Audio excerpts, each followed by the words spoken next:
Están entrando un montón de gente, menos el padre Tomás. Pará. A ver. Ahí está el padre, ahí está el padre, ahí está el padre. Bánquenme un segundo, bánquenme un segundo. Bánquenme un segundo. Ahí está. Señoras y señores, con ustedes, un genio, un grosso, un crack, un titán, un tipo muy fachero. La verdad que es un privilegio que pueda estar con nosotros acá por la admiración que sentimos por él, por el respeto y la amistad, el padre Tomás Veroch. ¿Cómo va, padre? Dios le bendiga. Muy bien, Santi, ¿cómo estás? ¿Todo tranquilo? La verdad, bien, con un poco de sueño, cansado, trasnochado, no, sino que estoy sufriendo insomnio estos últimos días. Así que no estoy muy descansado, por eso quizás ando un poquito alterado, pero después 10 puntos todo. Sí, a mí me pasa un poco lo mismo. Pese a que trato de dormir 8 horas, estoy durmiendo 4 en la práctica. Ajá. Así que, pero bueno, la verdad que Dios me da las fuerzas por otra parte, ¿no? Hay que siempre rezar. Y Qué bueno eso. como diría un sacerdote superior mío del seminario, ¿no? Hay que bancársela como hombres. Está muy bien, está muy bien. Yo ayer por la noche me sentía un poquito mal y sentía una voz interna que me decía, nene, hacete hombre. Así que capaz que es algún ángel enviado por Dios que me estaba diciendo, dale, nene, levántate, dale. Hay cosas peores por las que caerse. Bueno, Exactamente, sí. padre, ante todo, muchas gracias por la buena onda, gracias por siempre estar ahí, gracias por darse el tiempo para venir a participar con nosotros. De verdad, más allá del sentido del humor y lo informal de este espacio, lo que queremos por sobre todas las cosas es informar, comunicar la fe católica tal y como la iglesia lo enseña. Entonces, yo le decía a la gente, porque muchas veces la gente en el chat me reclama un día para que puedan entrar católicos y demás, y yo les digo, miren chicos, yo soy un neófito, soy un bebé de pecho nacido hace 15 minutos, no me da para entrar católico y andar hablando, no, a mí me gusta que cuando entran católicos hayan personas que estén formadas y que puedan sí decir algo que podamos prestar atención, ¿no? Que se nos garantice que viene de la iglesia. Así que le agradezco mucho por este tiempo porque tenemos muchas dudas y siempre es bueno contar con alguien que nos la saque. Bueno, no, Santi, es un gusto. Yo tampoco soy omnisciente, eso siempre le digo a la gente. Entonces, puede que alguna que otra pregunta no la pueda responder, pero ciertamente que estoy aquí para darte una mano, así que con mucho gusto. Muchas gracias, padre, muchas gracias. Bueno, ¿sabe qué, padre? Hemos adoptado una costumbre que por alguna extraña razón no la habíamos adoptado antes. Vaya a saber por qué, por los obstáculos de la carne, podríamos decir. Pero bueno, nada, a partir de hace unos días atrás, unas semanas ya en realidad atrás, cada vez que arrancamos un stream hacemos una oración todos en comunidad, ¿no? A la distancia. Así que le quería pedir para que arranquemos el stream encomendándoselo a Dios, si usted podría darnos ahí la oración y la bendición. Me parece que es una cosa espectacular, así que siempre es bueno pedirle a Dios que bendiga nuestra misión. En el nombre del Padre, y del Hijo, y del Espíritu Santo. Amén.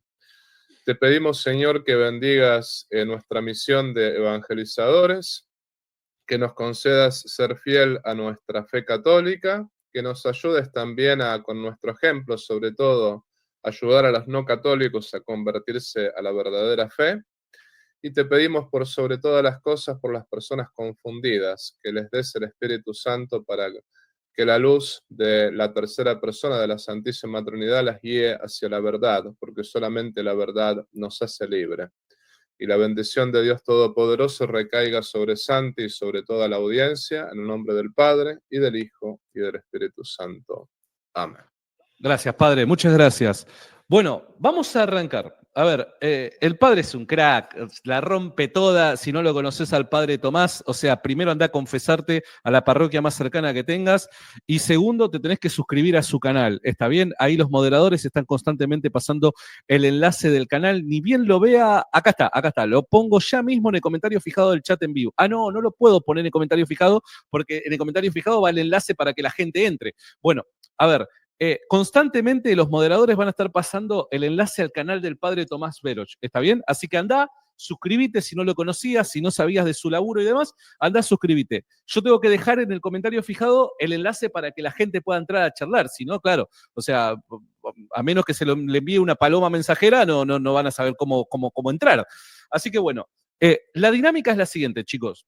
Pueden entrar católicos, protestantes, budistas, ateos, agnósticos, personas que crean en, no sé, en los ovnis, en lo que sea, siempre y cuando sea bajo el marco del respeto, siempre y cuando sea sabiendo de que acá no estamos en un debate, acá estamos simplemente para plantear una duda, algún planteo que bueno, pueda llegar a obstaculizar, en el caso de los que no son católicos, mi acercamiento a la Iglesia Católica. En el caso de los católicos, yo no quiero, porque de verdad no me gusta y no me voy a prestar a eso, no quiero que nadie utilice el micrófono para la controversia. Viste que por lo general, usted vio tal persona que dice, no, la verdad que a mí en lo personal no me gusta. Así que no me voy a prestar a eso. No vamos a hablar de nadie, no se va, en absoluto yo te corto el micrófono al toque, ¿está bien? Así que vamos a ir directo con la pregunta. No es tampoco un momento para contar el testimonio, porque pese a que todos nos encanta oír testimonios y compartir y demás, obviamente no contamos con el tiempo. Así que acá, al grano, diría el dermatólogo. Hola, me llamo fulano de tal. Hola, padre, Dios le bendiga, un gusto conocerlo. Mi pregunta o mi duda es la siguiente. ¡Pum! El padre dará alguna respuesta y demás, y a menos que el padre lo solicite, que es el que va a tener el control de la conversación, a menos que el padre lo solicite, bueno, padre, muchas gracias, nos vemos, que Dios lo bendiga, continuamos con el siguiente. ¿Está bien? Por otro lado, si hay personas que no son católicos, sepan disculpar, mis hermanos católicos, pero le vamos a dar la prioridad a los no católicos. ¿Por qué? Porque al menos este espacio es un espacio que está orientado a comunicar la fe católica a los no católicos. Es un espacio de evangelización, o pretende ser esto. Por ende, siempre vamos a dar prioridad para que pueda acercarse una persona que tenga dudas honestas a planteársela a un sacerdote. ¿Está bien? Así que si hay alguien que no sea católico, si está en la sala de espera, me manda un mensaje y me dice, Santi, no soy católico y quisiera entrar. Listo, vas a tener prioridad. Y si estás en el chat, quédate tranquilo que voy a hacer algo para que puedas entrar con prioridad. ¿Está bien? Esas son las bases y condiciones. El que avisa no traiciona, diría mi mamá. Así que vamos a arrancar. Y lo último, perdón, pero esto es más largo que la Constitución Nacional, amigo. Les pido mil disculpas. Lo último, persona que no entra con cámara, persona que la saco de la sala. ¿Por qué? Porque tenemos que tomar nuestros recaudos, ¿está bien? Entonces, todos con camarita, todos poniendo la carita. Y bueno, nada, arrancamos en 5, 4, 3, 2, 1, va. Lo tenemos al señor Mónico Vázquez. ¿Cómo estás, Mónico? Dios te bendiga.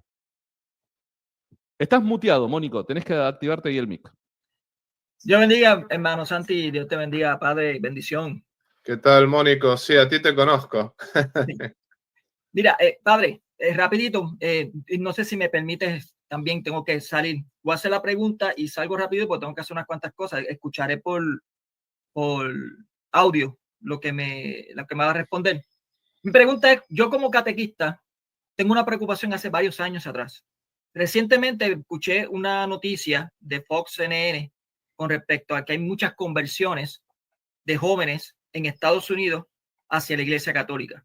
Estamos hablando hace un par de días que salió esa noticia. Y mayormente lo que le está gustando a los jóvenes es la preservación de la cultura y de la santidad que hay dentro de la iglesia. Y cuando hablo de la cultura es con respecto a las tradiciones morales mayormente, que es el matrimonio, entre distintos sexos, heterosexuales y todas estas cuestiones. ¿Qué está planificando o qué se ha planificado en este pontificado el Papa León, o ya está en proceso la iglesia con respecto a la culturación o esto de la batalla cultural y la catequesis? Me interesa eso porque se me han acercado muchos jóvenes con muchos temas con respecto a esto de la batalla cultural, y hay veces que los catequistas nos sentimos atados. Quizás sea por alguna controversia, por no causar controversia, pero ¿qué es lo que hay en la iglesia, si es que tiene la información con respecto a eso y la catequesis? Le escucho. Sí, el Papa León está recién empezando. Yo no escuché que él haya desarrollado un plan para este aspecto específico. Lo que sí, acá en Estados Unidos estarás enterado, ¿no? Está el OCIA, que justamente es el OCIA, son cursos de cultura católica para todos aquellos que estén convirtiéndose al catolicismo y también para todos aquellos que quieran conocer acerca de la cultura católica. Y eso lo tienen todas las parroquias, al menos todas las parroquias en casi todas las diócesis. El objetivo, por ejemplo, nosotros seguimos el programa de FORM, y en ese sentido, yo me acuerdo que han venido protestantes a mi parroquia que no querían ser católicos y sin embargo tenían muchos prejuicios hacia la Iglesia Católica. Bueno, con este programa hubo muchos que se han acercado y se han convertido, por ejemplo, por la gracia de Dios, ¿no? Y también hubo otros que dijeron, la verdad, no queremos ser católicos, pero ya no tenemos los prejuicios que teníamos antes. Es decir, ya nos damos cuenta que hemos atacado un muñeco de paja de la Iglesia Católica. Entonces, por lo tanto, como que han mejorado su percepción, ya no son anticatólicos, al menos. Me parece que esto de OCIA es un gran éxito y realmente ha hecho mucho bien en muchas partes así de la Iglesia de los Estados Unidos. Y otra cosa que también me parece que otro programa que se puede también tener en cuenta para estas circunstancias son, por ejemplo, los cursos universitarios que ha predicado, por ejemplo, la Sociedad San Pedro, ¿no? La Sociedad San Pedro ha hecho cursos de universitarios, pero es esa, digamos, esa congregación particular, ¿no? Lo que ha hecho fue jornadas universitarias donde daban, por ejemplo, cursos de formación, por ejemplo, respuestas católicas a lo que es, por ejemplo, el tema del aborto, el tema de la ideología del género, respuestas católicas a, por ejemplo, la sola escritura, ¿no? Lo ha hecho, por ejemplo, congregaciones como la San Pedro, como el Verbo Encarnado. Ciertas congregaciones han hecho estos cursos universitarios que ciertamente los encuentras ahí, pero no los encuentras en todas partes, ¿no?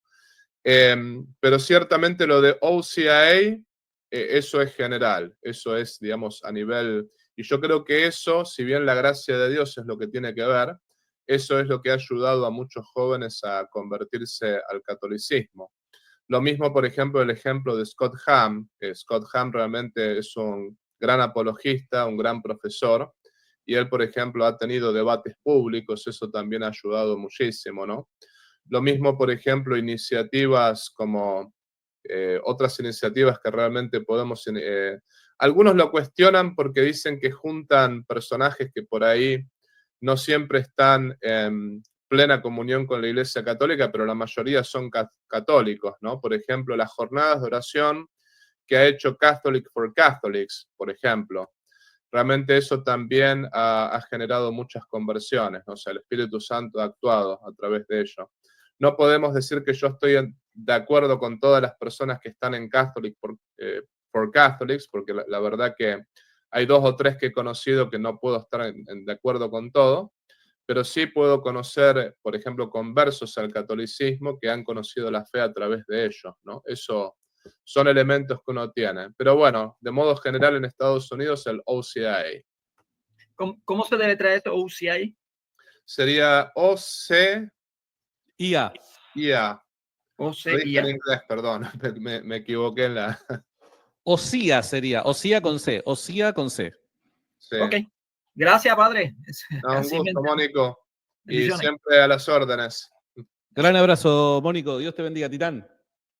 Un grande, Mónico, un grande. Bueno, tenemos ahora a continuación una señorita protestante que habitualmente suele entrar a nuestro espacio. ¿Cómo le va, señorita Deineris? Tiene que activar su micrófono. Acá. Saludos al pastor, al cura, I don't know. Y pastor saludos también. A Andy. Sí, soy pastor también, porque acá en Estados Unidos al sacerdote católico le dicen pastor también. Sí, como estoy en Estados Unidos, normalmente nosotros no tenemos diferencias, pero bueno. Sí. Una preguntita que ya se la he hecho a varios, bueno, ya van varias, porque creo que hay alguna diferencia y quería, por eso esta pregunta. En el momento de la Eucaristía, de la partición del pan, ¿usted lo entiende como sacrificio actualizado o cómo lo entiende usted ese momento de la partición del pan? Más bien dicho, nosotros, no como lo entiendo yo, sino como lo entiende la Iglesia Católica sería, ¿no? El sacrificio de la misa es la actualización del sacrificio de Cristo. Es como si lo que ocurrió 2000 años atrás en la cruz se hiciera presente, con la única diferencia es que es de manera incruenta. O sea, la única diferencia es que Cristo ya no muere más, que Cristo está vivo para siempre, pero sí, es como ver una película repetida, eso es la analogía que yo uso, ¿no? Así como uno puede, por ejemplo, ver la película de la Pasión varias veces y es la misma película, lo mismo que Cristo hizo 2000 años atrás se repite en cada misa, y la parte de la muerte es como la película que uno pasa una parte, o sea, uno la esquiva esa parte. Bueno, eso algo parecido así, ¿no? Es una analogía, no es exactamente igual, pero es el santo sacrificio de Cristo en la cruz de manera incruenta. O sea, Que no se hace el sacrificio, ahí no hay un sacrificio en acto. Sí, hay un sacrificio, sí, hay un sacrificio, En acto. Pero Cristo no muere más, esa es la diferencia. Pero hay un sacrificio, no entiendo. Cristo se ofrece de la misma manera que se ofreció hace 2000 años, pero de manera incruenta. Padre, para aclarar nada más hago una pregunta. Hay un sacrificio, pero no es que se está sacrificando. Claro, bueno, si esa es la pregunta, no se está sacrificando en el sentido como las víctimas como la víctima inmolada de 2000 años atrás, porque esa es la parte incruenta, justamente. Cristo no muere, ¿no? O sea, es el cuerpo real, es la sangre real, pero no es un sacrificio en acto. Más bien dicho, no está sacrificado, es un sacrificio. La palabra que dijo ahí Santi es correcta, no está siendo sacrificado, pero sí es un sacrificio, porque justamente la misa no tendría ningún valor si no fuese por lo que Cristo hizo 2000 años atrás. O sea, no es que hay otro sacrificio distinto a lo que Cristo hizo, es el mismo. Ahí está el punto, ¿no? Por ejemplo, la manera de entender esto es el foco de la luz, ¿no? Y el reflejo, o sea, toda esa luz que se ve ahí, ¿no? Todo tiene su fuente en la luz, por ejemplo, ¿no? Bueno, hay un solo sacrificio, que es el sacrificio de Cristo en la cruz, que ese sacrificio se actualiza en la Santa Misa. Eso es lo como que un símbolo, como una representación, porque no hay un sacrificio. No es un símbolo, es real. O sea, es real el sacrificio, o sea que se sacrifica otra vez. Sí, es lo mismo que ocurrió 2000 años atrás. Lo único que no ocurre es el tema de la muerte, pero todo tiene su fuente en el sacrificio de Cristo en la cruz. Ya, entonces cuando lo vemos, es algo, puede ser espiritual el sacrificio, le podemos llamar espiritual. Sí, pero es real también. Es real, pero es espiritual porque no está sucediendo. Sí está sucediendo, ahí está el punto. Esto es un misterio, ¿no? Porque, por ejemplo, un misterio. Estás tratando de entenderlo racionalmente. Bueno, esto es un misterio, no deja de ser un misterio. Entonces, lo que la Iglesia Católica siempre ha enseñado es que este sacrificio, el mismo sacrificio sin la muerte, pero lo mismo que ocurrió 2000 años atrás, se actualiza en cada Santa Misa. No es un símbolo, no es una representación, es lo más real habido y por haber. Con la diferencia que Cristo no muere más. Esa es la única diferencia. Okay, o sea que cuando yo acepto que el cuerpo real y la sangre real, aparte, sin verlo con los conceptos que le pone la Iglesia Católica, pero yo creo que es real. Y yo creo que es un acto, pero no lo veo como un misterio. Ahí sí está mal que yo lo vea así. Cuando uno no lo ve como un misterio, sí está mal, porque justamente la razón... Pero yo lo veo como un misterio, pero no... Claro, la razón llega hasta cierto punto, después entra la fe. Esto nosotros no lo podemos entender 100%, se puede explicar hasta cierto punto, ¿no? Pero justamente esto pertenece al ámbito de la fe, ¿no? Lo que podemos explicar no es contradictorio con nuestra razón, o sea, esto no contradice nuestra razón, simplemente la supera. Entonces, cuando yo veo el acto de la Eucaristía o de la partición de Cristo y creo que es real su presencia, pero no lo veo con los conceptos que tiene Roma, pero sí sé que es un acto real y que yo le denomino misterio, así como usted en el acto de sacrificio, yo podría decir que tengo una gran diferencia con Roma. Digamos que nosotros lo que siempre podemos decir es lo siguiente. Si usted tiene fe católica y fe ortodoxa, porque los ortodoxos también creen, aunque nosotros estamos en desacuerdo con ellos en el tema de la primacía papal, ¿no? Pero, por ejemplo, los ortodoxos y los católicos tenemos la misma fe en la Eucaristía. Creemos que Cristo está presente con su cuerpo, con su sangre, con su alma y con su divinidad en la Eucaristía. Si usted tiene la misma fe que la Iglesia Católica y que la Iglesia Ortodoxa en la Eucaristía, creemos lo mismo. Ahora, después, por ejemplo, no sé, Lutero hablaba de la empanación, por ejemplo. Él no hablaba propiamente de la Eucaristía como la presencia real, sino que él hablaba de la empanación, ¿no? Que Cristo estaba presente en el pan, pero que no dejaba de ser pan. Una cosa así decía Lutero, ¿no? Bueno, en fin, en ese caso no tenemos la misma fe, ¿no? O sea, porque ahí hay algo que realmente... Yo, por ejemplo, tanto Santi como yo, como los católicos, no creemos que sea pan, creemos que es el cuerpo de Cristo bajo las especies del pan y vino, pero es siempre el cuerpo, sangre, alma y divinidad, ¿no? Entonces, si usted cree eso, bueno, tiene fe católica en ese aspecto. Ahora, si, digamos, no cree esto que estoy explicando, ya no es fe católica. No sé si me expliqué bien, ¿no? Sí, lo que pasa es que por lo menos hay, en el término del sacrificio, ahí sí le podemos poner misticismo y a ustedes, o sea, ustedes pueden llegar hasta el punto de ponerle misticismo, que no llegamos más, está bien, se respeta porque es su fe. Pero en el punto de, si yo puedo agarrar esos conceptos que ustedes lo ven en el momento del sacrificio, pero yo puedo agarrar ese concepto en el momento del pan y vino, creo que ahí no hay Lo que mucha, o pasa, sea, a mí me parece, conociendo ya por alguna charla que he tenido con Daenerys, a mí me parece que Daenerys, con todo respeto, vos cometés un error que es conceptual, porque vos estás queriendo utilizar las mismas palabras para darle un significado que es distinto al que la palabra en sí misma tiene. Vos decís, yo creo en una presencia real. El católico va a decir, yo creo en una presencia real. La pregunta es, ¿qué significa para vos presencia real? Porque si vos vas a decir que crees en una presencia real, tenés que explicarme en qué sentido está realmente presente Cristo si es que los católicos están equivocados en la explicación que dan. Vos Sí, vas a estaba decir pensando que en los eso yo, ¿no? católicos, yo vos vas a pensé, decir, exacto, he termino el pensado punto, en mira, eso, he escúchame pensado solo un en segundito. eso, permítame un momentico, Santi, Pero he un segundo, quiero pensado, cerrar la idea, pero solo quiero cerrar la idea. Los católicos creen en presencia real y te lo explican, te explican qué es lo que están queriendo decir. Vos vas a decir, los católicos están equivocados, pero yo creo en presencia real. Ok, ¿cuál es la alternativa? ¿Qué explicación es la alternativa que hace, que hace honor al término que se está empleando? Yo, para mí, el error que vos cometés es ese. tengo la ortodoxa. Y dentro de la Iglesia Católica tengo una explicación ortodoxa que dice, no voy más allá, es un misterio. Sí. Pero el La padre te pregunta, acaba de decir me- que sí, los perdón. ortodoxos y católicos creen lo mismo. Sí, No, padre, disculpe. Los ortodoxos y los católicos tenemos la misma fe, o sea, creemos en la presencia real y para nosotros la presencia real, por ejemplo, el término griego que utilizó Cristo para hablar de comer mi cuerpo es estio, que literalmente significa masticar.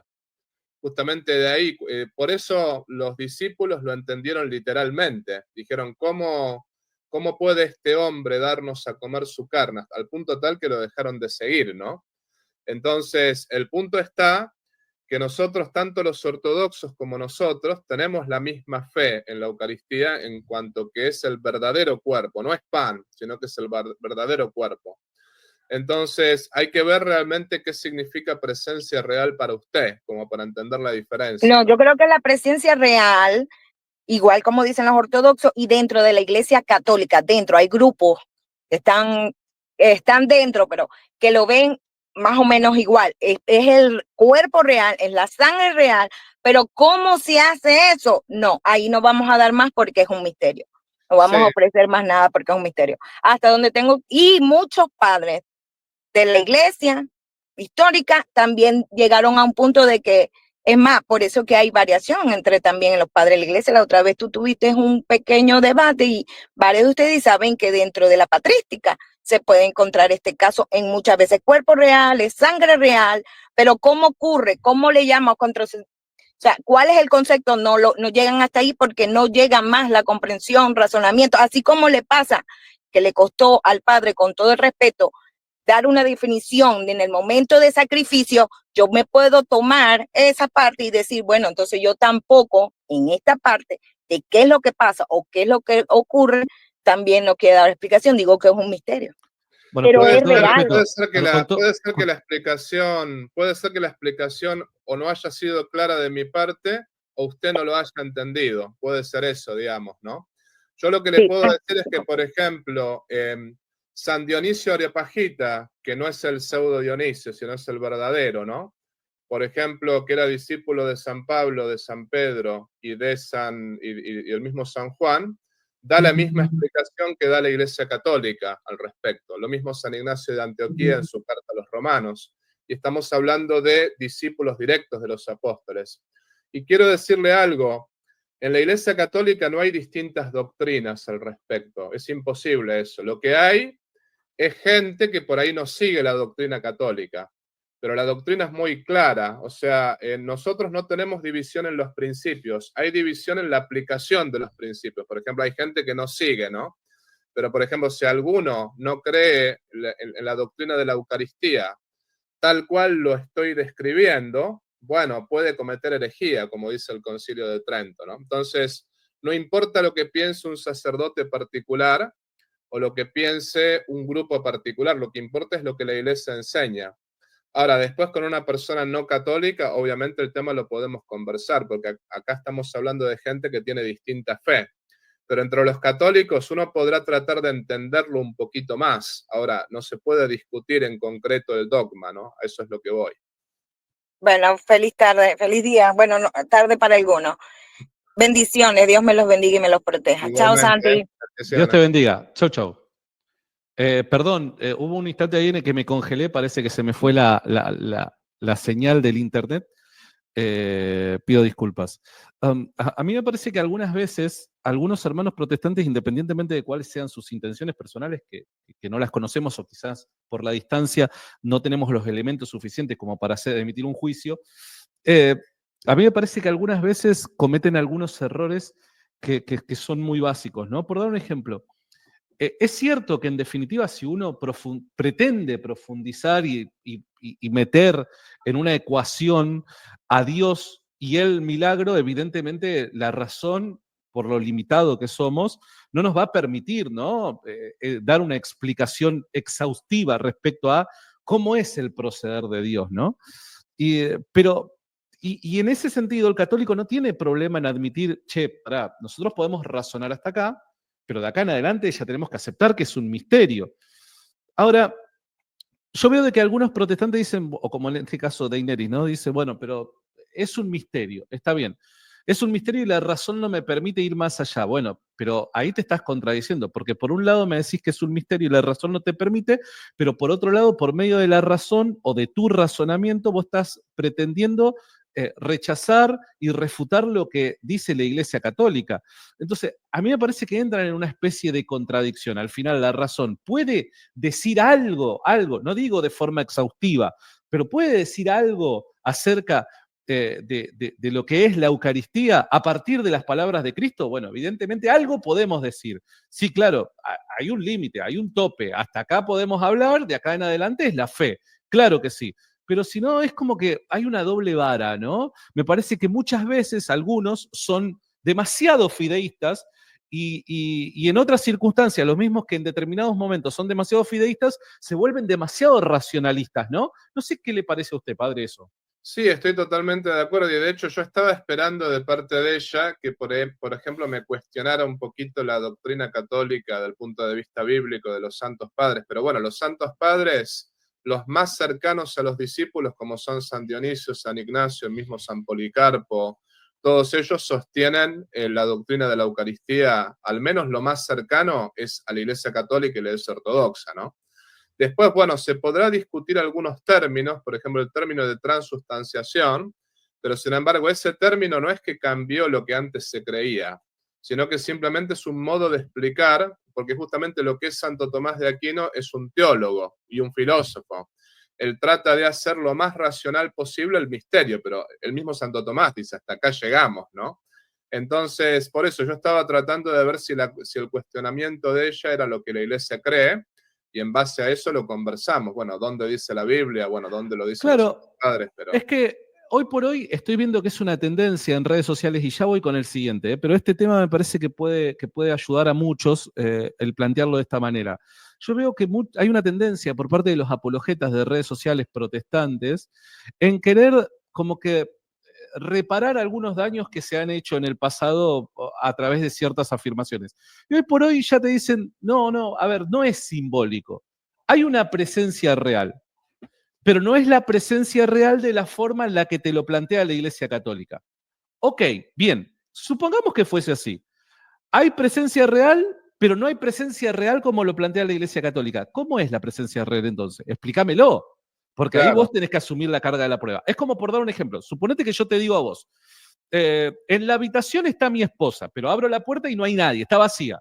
Pero yo sigo diciendo que está mi esposa. Bueno, a ver, pará. Si yo no puedo ver a mi esposa en la habitación, explícame de qué manera vos pensás que está mi esposa. Porque me parece que cualquier explicación alternativa a que físicamente se encuentre mi esposa en la habitación va a ser un error conceptual si es que yo digo realmente mi esposa está en la habitación. ¿Se entiende? O está o no está, no hay medias tintas. Lo mismo pasa, me parece, en el caso de la Eucaristía. Se dice presencia real. Bien, la Iglesia Católica define qué es lo que quiere decir con presencia real.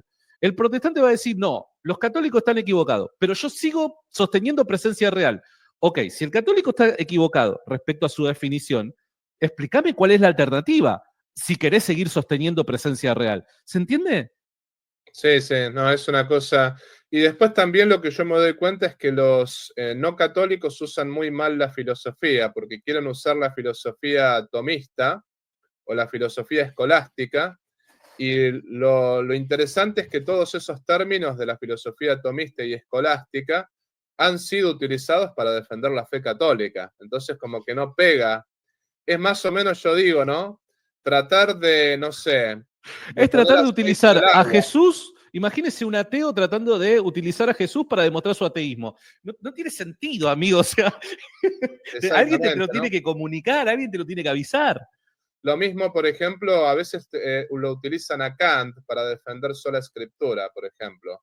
Y Kant es agnóstico en su filosofía. Justamente Kant dice que no se puede llegar ni a Dios, que, o sea, utilizando las categorías kantianas, en realidad no tenemos certeza de nada, ni de la Biblia, ni de Dios, ni de... Claro, totalmente. Por eso digo, ¿no? Dependiendo de las circunstancias, o son demasiado fideístas, que ya se convierte, en vez de ser fe, en un tipo de superstición, o son demasiado racionalistas.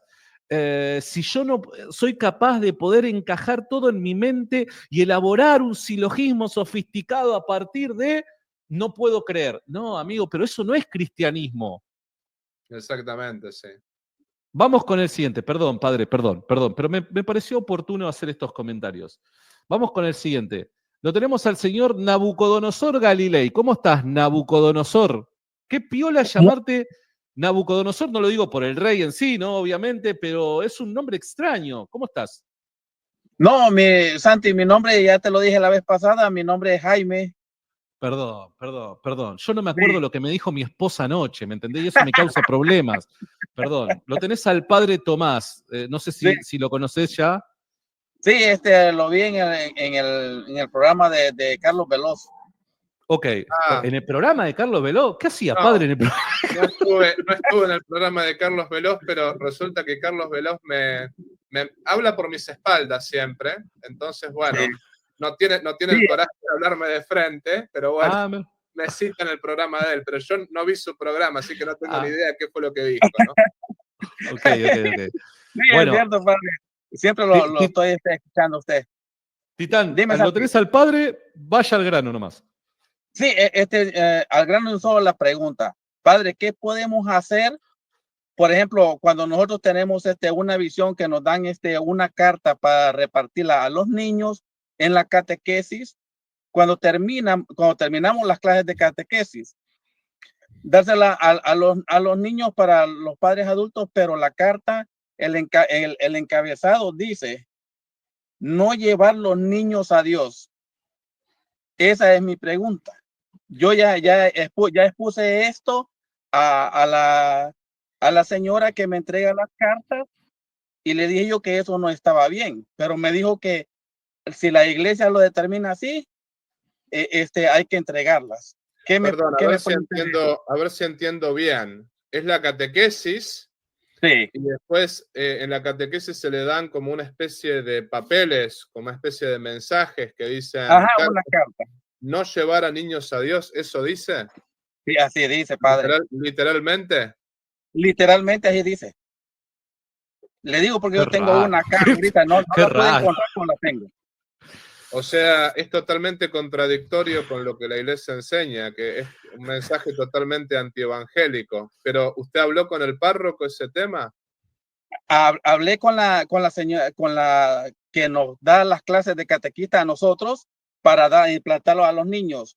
Pero ella dice de que no puedo hablar con el párroco porque propiamente ya viene del arzobispado esa carta. No se puede modificar.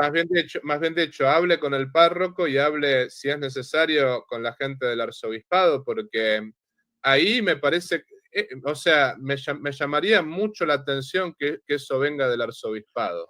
O sea, lo que usted está planteando es un mensaje totalmente anticatólico y anticristiano que no debería venir de la iglesia. Entonces, yo le diría que yo tengo que suponer que ese mensaje viene de esa señora y no viene del párroco. Así que usted plantéelo. Eso es lo que yo pienso que viene de ella también, porque yo le hice el comentario a ella y me dijo que no podíamos ir donde el padre porque eso ya viene especificado para entregárselo a los niños. Bueno, si le dice que no puede ir, si le dice que no puede ir, eso va contra el derecho canónico, que dice que justamente todo fiel tiene derecho a hablar con los pastores. Así que usted vaya a hablar con el párroco.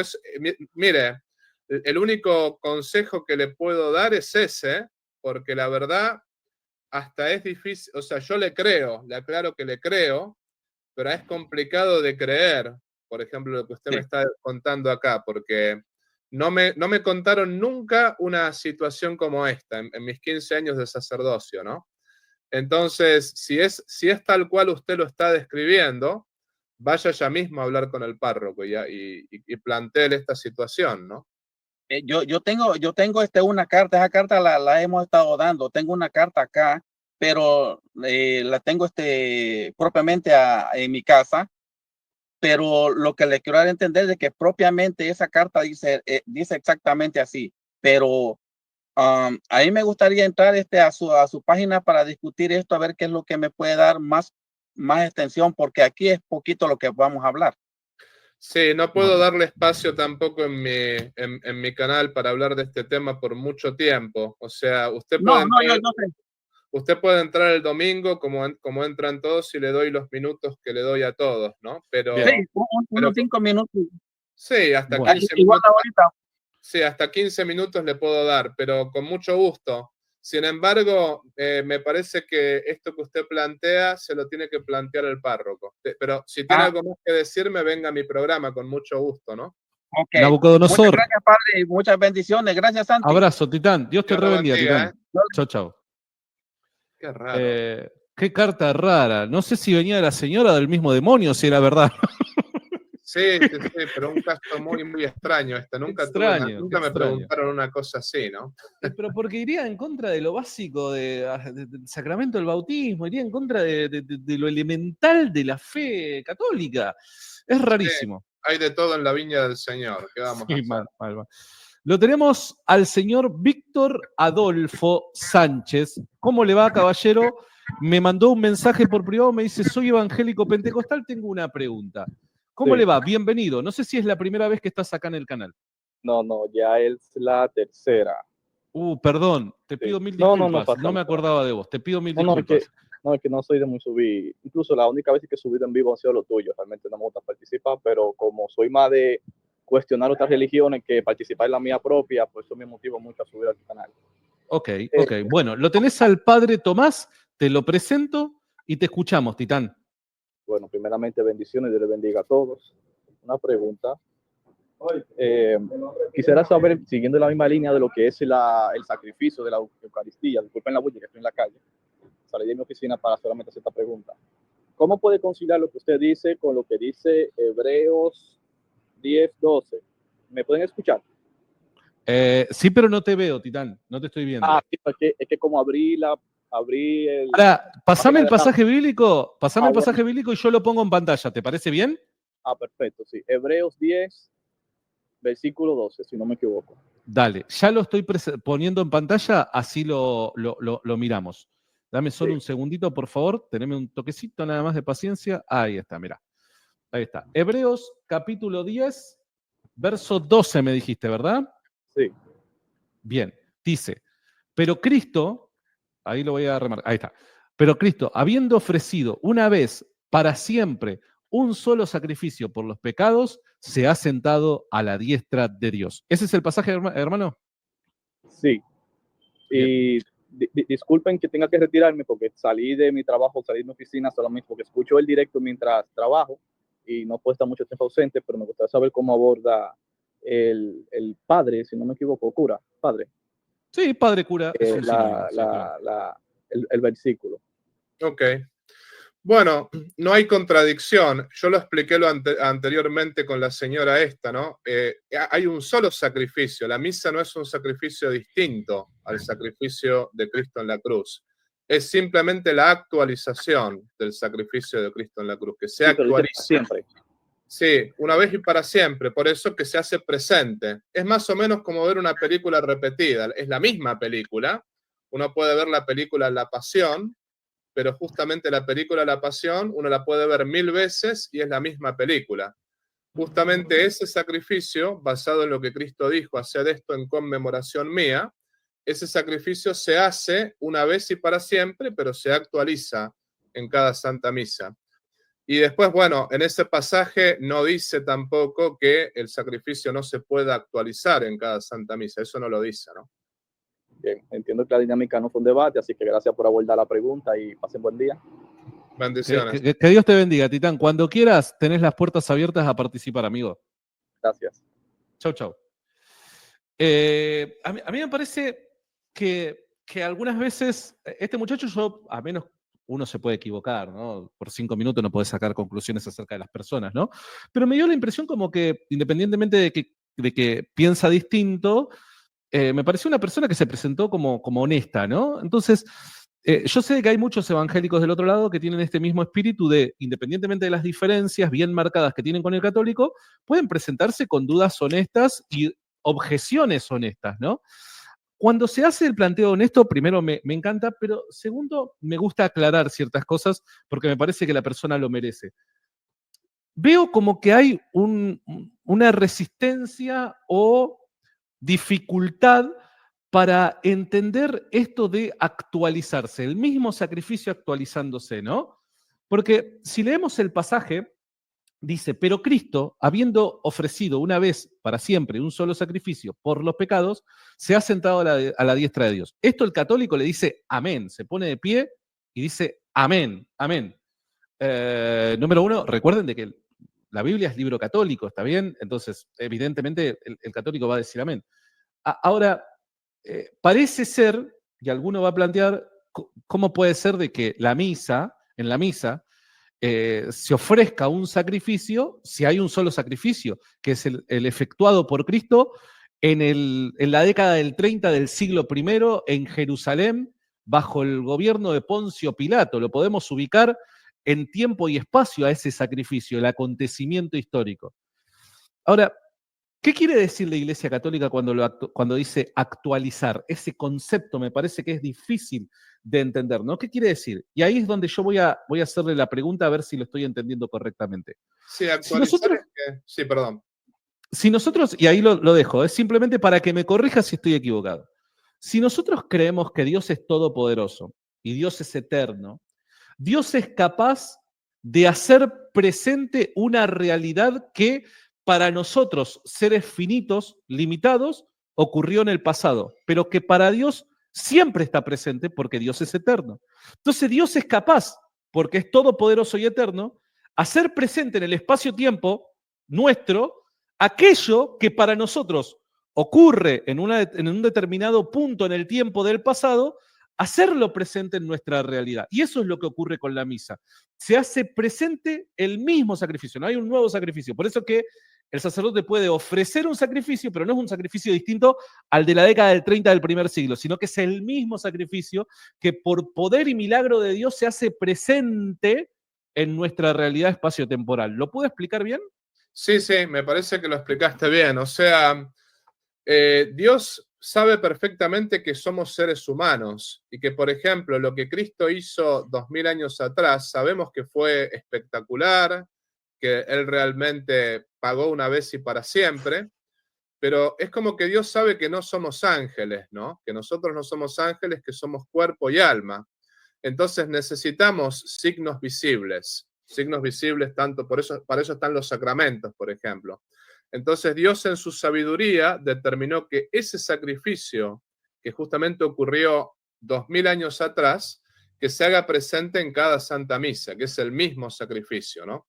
Como que actualizar sería hacer presente aquí y ahora lo que ocurrió 2000 años atrás, porque Dios está fuera del tiempo, Dios no tiene tiempo, entonces para Dios todo es un eterno presente, valga la redundancia, ¿no? Entonces, ciertamente que Dios puede, en su infinita misericordia, justamente porque Él está fuera del tiempo, hacer que el sacrificio de la cruz se haga presente aquí y ahora. Y de hecho, por ejemplo, San Pablo dice, ¿no? Completo en mi carne, castigo mi cuerpo y completo en mi carne lo que falta a la pasión de Jesucristo. Entonces uno dice, a ver, ¿qué le falta a la pasión de Cristo? ¿Cómo podés decir semejante cosa, San Pablo? Si realmente, ¿qué le falta a la pasión de Cristo? No significa que a la pasión de Cristo algo le falte, sino que yo tengo que hacerla efectiva en mí mismo. O sea, tengo que aceptar en mi propia vida, en mi propia existencia, la pasión de Cristo. Y por lo tanto, tengo que hacer penitencia, tengo que unirme a la cruz de Cristo para poder tomar parte en las penas de Cristo y así después tomar parte en su gloria. Ese es el asunto, ¿no? Entonces, ahí está el tema de la actualización, de hacer presente, ¿no? Cada vez que Cristo no hizo penitencia, no podemos decir que Cristo haya hecho penitencia porque la penitencia supone pecado y Cristo no tenía pecado. Pero sí Cristo hizo un sacrificio y nosotros con nuestra penitencia nos unimos a ese sacrificio. De la misma manera que hacemos eso con la penitencia, en nuestro caso, también el sacrificio se hace presente cuando celebramos la misa, por eterno designo de Dios. Y hay que aclarar esto también, Santi. También Dios podría haber determinado que Cristo muriese una vez y para siempre, resucitase y que no hubiese Santa Misa. Eso lo podría haber determinado así, pero Dios en su sabiduría, por un motivo de conveniencia, dijo, bueno, para que los hombres tengan siempre presente el sacrificio de Cristo en la cruz, vamos a instituir la Santa Misa, para que los hombres realmente puedan recordar lo que Cristo hizo y por eso amarlo siempre, agradecerle y seguirlo en su pasión y muerte para luego seguirlo en su gloria. Recordemos una cosa, ¿no? Que el Antiguo Testamento viene anticipando esto que va a ser presentado sin sombra como una realidad a través de la persona de Cristo en el Nuevo Testamento, ¿no? Y me parece que para la ocasión es oportuno recordar cómo es que vivían la fe pascual los judíos, que en definitiva es aquella fe que en sombra hemos heredado, pero que ha alcanzado la plenitud por Cristo, en Cristo, y se ha establecido este nuevo pacto a través de su muerte y su resurrección, ¿no? Entonces, tener esa imagen nos puede permitir a nosotros entender un poquito más de qué es lo que la doctrina católica enseña. ¿A qué me refiero? Recuerden lo siguiente. En la Pascua hay un sacrificio, el cordero, hay que sacrificarlo. Y el cordero se sacrifica por los pecados, ¿no? Se sacrifica para Dios, el sacrificio es ofrecido a Dios. Ahora, ese cordero que es sacrificado debe ser comido por aquel que lo sacrifica, por el que lo ofrece y por toda su familia. Pero es el cordero sacrificado que debe ser comido. Si Cristo es el sacrificio perfecto y luego de él no hay más sacrificio que ofrecer en ese sentido, nosotros, que somos la familia de Dios, el pueblo del pacto, ¿cómo podríamos comer de ese sacrificio si no se hiciera presente Cristo cada domingo a través de la consagración de los elementos? Nosotros, al poder disfrutar de esta realidad que se lleva a cabo en el momento de la misa por la consagración, nosotros podemos participar de ese sacrificio, comiendo ese sacrificio. Y nosotros no podemos comer otro sacrificio, tenemos que comer el sacrificio aquel que fue ofrecido en aquel entonces. Si es el único sacrificio, el de Cristo, ocurrido temporalmente en la década del 30, nosotros de alguna manera tenemos que participar de ese sacrificio. ¿Cómo lo hacemos? La única manera en la que nosotros podemos comer de ese cordero es que Dios haga de alguna manera, por medio de su omnipotencia, haga presente ese sacrificio en cada reunión, en cada misa, ¿no? En cada vez que los cristianos se unen para adorar a Dios, ¿no? Que se reúnen para adorar a Dios. Entonces, es fundamental y por eso es que es necesaria la idea de la actualización, para yo poder participar de ese sacrificio que fue efectuado en la década del 30. No sé si me puede dar a entender. Explicaste bien, y también ese sacrificio se celebra todos los días. El domingo es el día de la resurrección. El único día que no se celebra es Viernes Santo, pero después sí, el resto Sí, obvio. Hice énfasis porque estoy tratando de transmitirle todo al evangélico. El evangélico comúnmente tiene la idea de la reunión el domingo, ¿no? Entonces, pero igual me parece que la explicación fue muy buena, Santi. Simplemente lo aclaraba para el público, no tanto vos esto lo tenés claro, ¿no? Sí. Muchas gracias, padre. Bueno, entonces, ese punto me parece que es vital. Y lo digo a mis hermanos evangélicos, porque hay veces de que se escandalizan de esto pensando que es otro sacrificio, algo, y claro, si fuera otro sacrificio sería un escándalo realmente, ¿no? Pero es necesario verlo de esta manera, porque imagínate, y ya con esto cierro, imagínate tener el honor, el privilegio de que el mismo Cristo te invite a sentarse a su mesa y que Él sea el que pone sobre la mesa este sacrificio perfecto para que vos puedas participar de él. Mamita querida, Sí. qué privilegio, qué honor y Gran qué gracia. Sí, un gran privilegio. Yo creo que inclusive yo como sacerdote te puedo decir, Santi, entiendo por qué a los evangélicos y los protestantes les cuesta entender todo esto, porque mal que mal estudié la teología protestante. Ahora, como yo nunca fui protestante y nunca fui evangélico, me es complicado meterme en la cabeza de ellos. Claro. ¿No? Si bien uno realmente estudia la teología evangélica, la teología protestante, yo más o menos estoy leyendo, los leí antes y estoy leyendo actualmente algunos textos de Martín Lutero sobre este tema, ¿no? Sin embargo, meterse en la cabeza de un protestante vos lo podés hacer porque fuiste. En nuestro caso, con los que fuimos católicos de toda la vida, es complicado. Entonces, pero hay que tratar de hacer eso para poder justamente resolver sus dudas. Hay que meterse en la cabeza del protestante y del evangélico para ver cómo piensan ellos y para ver cómo resolver esas dudas. Porque, como decía Santo Tomás, si no partimos de terminología parecida, al menos tenemos que partir de ciertos conceptos que todos aceptamos, para a partir de ahí empezar a buscar la verdad, ¿no? Pero me pareció que tu explicación fue buena. Y por último, quisiera leer un fragmento de la Escritura, y ya paso con el siguiente, perdón, pero me parece que esto es vital que lo entienda el hermano evangélico. Fíjense qué hermosa promesa que nos encontramos aquí. Estamos en el libro de Apocalipsis, capítulo 3, verso 20. Y cada vez que se predica el Evangelio, cada vez que vos encontrás a la Iglesia Católica a través de sus miembros predicando el Evangelio, anunciando el Evangelio, podríamos decir que ocurre esto. He aquí, yo estoy a la puerta y llamo. Jesús en este momento a muchos de los que están del otro lado está así. golpeando en el corazón, golpeando. Tuc, tuc, tuc, tuc. Si alguno oye mi voz, si alguno le hace ruido esto que estamos diciendo por acá adentro y abre la puerta y me da la oportunidad, se permite también planteárselo de esta manera, entraré a él, entraré a él, entraré a él, entraré a él y cenaré con él y él conmigo. Es Eucaristía, es esto. Él es el anfitrión, Él es el que nos ofrece el sacrificio para que comamos, Él es el sacerdote, Él es la víctima, Él es todo. Y hablar de estas cosas creo que es poder presenciar ese cumplimiento. Jesús golpeando la puerta de los corazones de muchos de los que están del otro lado. Así es. Bueno, perdón si me extendí demasiado, pero me parece que es un tema súper interesante para analizarlo. Lo tenemos al señor Asclepio Esculapio. ¡Fua! ¡Qué nombrecito, papá! ¿Eh? ¿Cómo andas, Titán? Dios te bendiga. Su nombre es Tomás, en realidad. Ok. ¿Sabés que tenés que habilitar el mic, amigo? Sí, Ahí hola, está. ¿qué tal? Dios te bendiga, genio. ¿Qué tal, padre? ¿Cómo está? ¿Qué Sí, tal? ¿cómo toca? Nuevamente gusto verlo por acá, Tomás. Gracias. ¿Cómo está? Gracias, bien.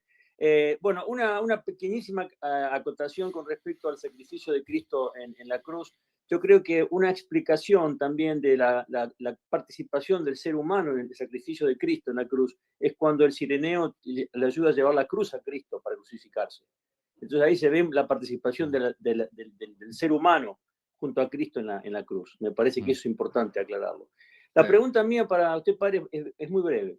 Yo aprendí que en situaciones de emergencia uno puede participar en una misa de la iglesia ortodoxa cuando no hay una iglesia católica disponible y es válida. Es correcto eso, ¿verdad? Eso es correcto. Sí, cuando Ahora, no hay misa católica. Sí. Supóngase que en una situación de emergencia, peligro de muerte, lo que sea, uno se confiesa con un sacerdote ortodoxo y recibe la absolución. Y después la persona sobrevive. ¿Tiene que volver a confesarse con un cura católico o esa absolución es válida? No, es válida esa absolución. Inclusive en peligro de muerte, hasta un sacerdote excomulgado puede confesar. Por ejemplo, lo que dice el derecho canónico es que en peligro de muerte, supongamos que estoy yo, que tengo las debidas licencias, y al lado del enfermo está Lutero, Martín Lutero, que es súper excomulgado. Y el hombre dice, yo me quiero confesar con Lutero. Tiene derecho, porque Lutero es un sacerdote válidamente ordenado. Como que el derecho canónico dice que en peligro de muerte se suspenden todas las leyes canónicas, lo más importante es la salvación del alma de esa persona. Así que no, es válida la absolución, ¿no? Y bajo el mismo punto de vista, un matrimonio celebrado por un sacerdote ortodoxo, supóngase que la novia es ortodoxa y el novio es católico, y se casan por la iglesia ortodoxa, ¿ese matrimonio es válido para la iglesia católica o no? No, ahí ya no, porque ahí, digamos, el caso del matrimonio, el católico está bajo la jurisdicción de la iglesia católica. Entonces al menos se podría casar en la iglesia ortodoxa, pero debería recibir un permiso del obispo católico para eso. Pero la absolución es válida, eso queda. En peligro de muerte, sí. Y después, cuando no hay sacerdote católico, también uno se puede confesar con un sacerdote ortodoxo, eso también, ¿no? Ok. Bueno, muchas gracias, padre, que Dios lo bendiga. Gracias, Santi. Titán, tu programa es grandísimo. Realmente haces un gran bien a todo el mundo. Te felicito. Muchísimas gracias, de corazón. Gracias. Te mando un gran abrazo. Dios te bendiga. Chau. Otro tema, Santi, es que nos quieran confesar los ortodoxos, porque, por ejemplo, yo he confesado ortodoxos en situación de peligro grave, me ha tocado, ¿no? Los ortodoxos se confiesan con nosotros y nosotros no les negamos los sacramentos. Lamentablemente hay veces que los ortodoxos a los católicos nos niegan los sacramentos, ¿no? Eso es lamentable, pero eso pasa. Sí, lo sé, es así. Lo tenemos al señor Alexis Rodríguez, que ¿dónde está Alexis? ¿Qué haces, papá? ¿Cómo estás? ¿Estás en el colegio? ¿Dónde estás? A ver. Dale. Tranqui. Mientras tanto, le digo a la gente, tenemos más de 2.700 personas en vivo. Pongan like. Recuerden que el like es el motor que nos ayuda a llegar a más gente. ustedes con el like nos ayudan un montón a que el algoritmo de YouTube diga, mirá qué piola lo que están haciendo, vamos a recomendarlo. Por favor, ayúdennos con su like. Alexis, decime, papá, ¿cómo estás? ¿Me escuchás? Se nos fue Alexis. Bueno, yo no lo saqué, se le debe haber cortado, salido, vaya a saber. Bueno, mala suerte. Vamos con el siguiente. Lo tenemos al señor Luis Chávez. ¿Cómo estás, Luchito? Dios te bendiga, Titán. Vos tenés cara de ser alguien con oficio, amigo. Vos tenés cara de ser alguien que, no sé, maneja el metal, la carpintería, algo, no sé por qué. Habilitate el micrófono, hermano, así te escuchamos.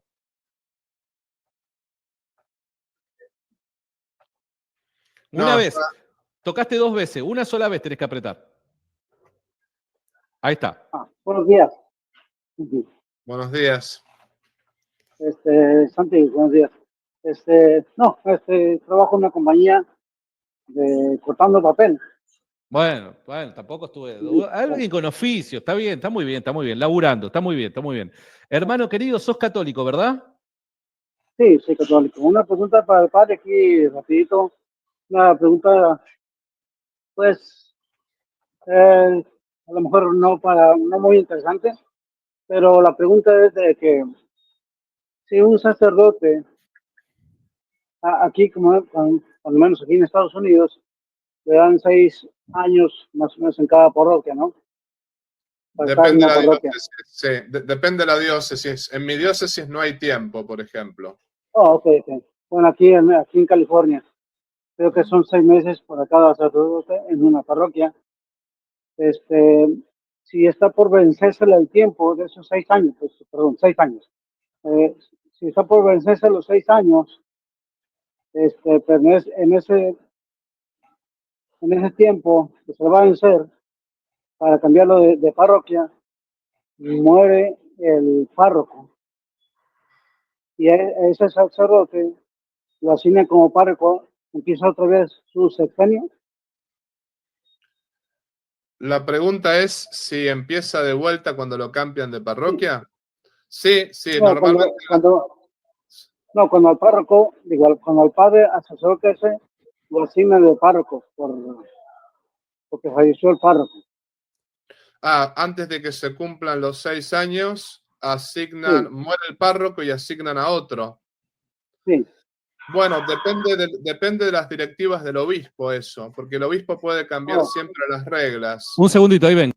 Pero, por ejemplo, el párroco, si le tocan 6 años, por lo general son 6 años, pero lo que sucedió, por ejemplo, en el caso conmigo, ¿no? Yo cuando llegué a los Estados Unidos, me acuerdo que me sucedió que me mandaron a una parroquia donde el párroco había muerto. Entonces, faltaban 6 meses para completar el año. Y bueno, yo estuve esos 6 meses y después el obispo mandó a otro párroco y a mí me mandó a otra parroquia. Como que muchas veces lo que hace el obispo es completar el periodo que le faltaba al otro párroco y después manda a otro sacerdote. Como que depende del obispo eso. También. Ok. Bueno, yo vivo acá en el área de California, más en concreto por el condado de Los Ángeles. Los Ángeles. Sí, Es muy grande California. Yo estuve en San Francisco y tengo gente conocida en Los Ángeles, pero para llegar a Los Ángeles había que manejar 400 millas, así que era complicado. Sí. Bueno, está bien, padre. Ok, pues esa era toda mi pregunta y todo bien. Gracias, Santi. Gracias, padre. Luchito, Dios te Titán, bendiga. Dios te bendiga. Chao, chao. Perdón, tuve que atender una cosita, perdón. No pasa nada, Santi. Padre, ¿cómo está? ¿Bien? ¿Está todo bien? ¿Se siente cómodo? Sí, está todo bien. De hecho, era mejor hablar ahora que a la noche, porque después de haber dormido 4 horas, a la noche quiero dormir bien, ¿no? Sí. Está muy bien. Me parece fantástico. Vamos con el siguiente. A ver, está el señor Gustavo. Bueno, no sé si está o no está. O estaba. Acá hay sede vacante, me parece. Sede vacante. No la ocupa nadie la silla. Bueno, vamos a dejarlo para después a Gustavo. Tenemos a la señora o señorita Mercy Navas. ¿Cómo estás? Hola, bien, Santi. Buenos días, padre. ¿Qué tal, Perdón, Mercy? te hago una consulta porque yo no no recuerdo, me cuesta la retención de rostros. ¿Vos fuiste la que me troleó ayer o no? No. Ok, una persona No, parecía a no. vos porque le quiero agradecer un gesto que tuvo.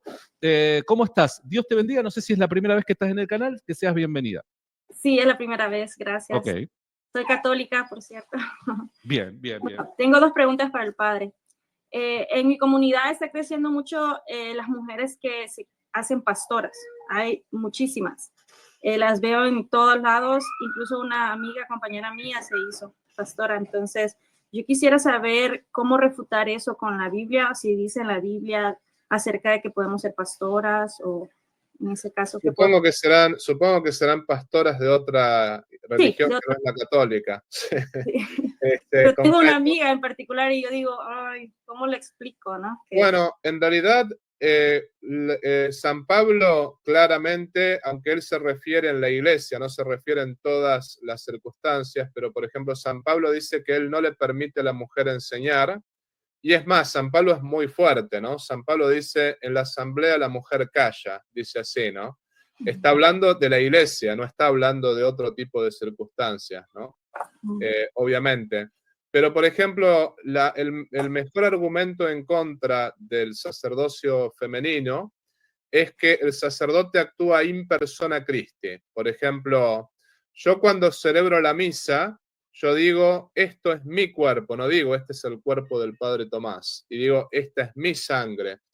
Es Cristo quien está hablando a través mío, es Cristo quien está hablando, o sea, Cristo y yo, en ese momento, no en todas las demás circunstancias, pero en ese momento somos la misma persona. Lo mismo en la confesión, el sacerdote no dice, yo te absuelvo en el nombre del Padre Tomás. No, yo digo, yo te absuelvo en el nombre del Padre, del Hijo y del Espíritu Santo. Cristo usa mi voz para consagrar y para dar la absolución. Como Cristo y el sacerdote son una misma persona, no puede Cristo ser una misma persona con una mujer, porque Cristo es hombre. Es decir, una mujer no podría decir esto es mi cuerpo, porque no, ahí Cristo está hablando. Entonces, ¿cómo va a ser Cristo una mujer? No, tiene que ser un hombre. Y ojo, esto no pone a la mujer en una serie de categoría B, absolutamente no. El hombre y la mujer tenemos la misma dignidad, somos igualmente de dignos. San Pablo, de hecho, lo deja claro, ¿no? Le dice, maridos, amad a vuestras esposas como Cristo amó a la iglesia, que se entregó por ella, ¿no? O sea, es como que el marido tiene que crucificarse por la esposa también. Bueno, en fin.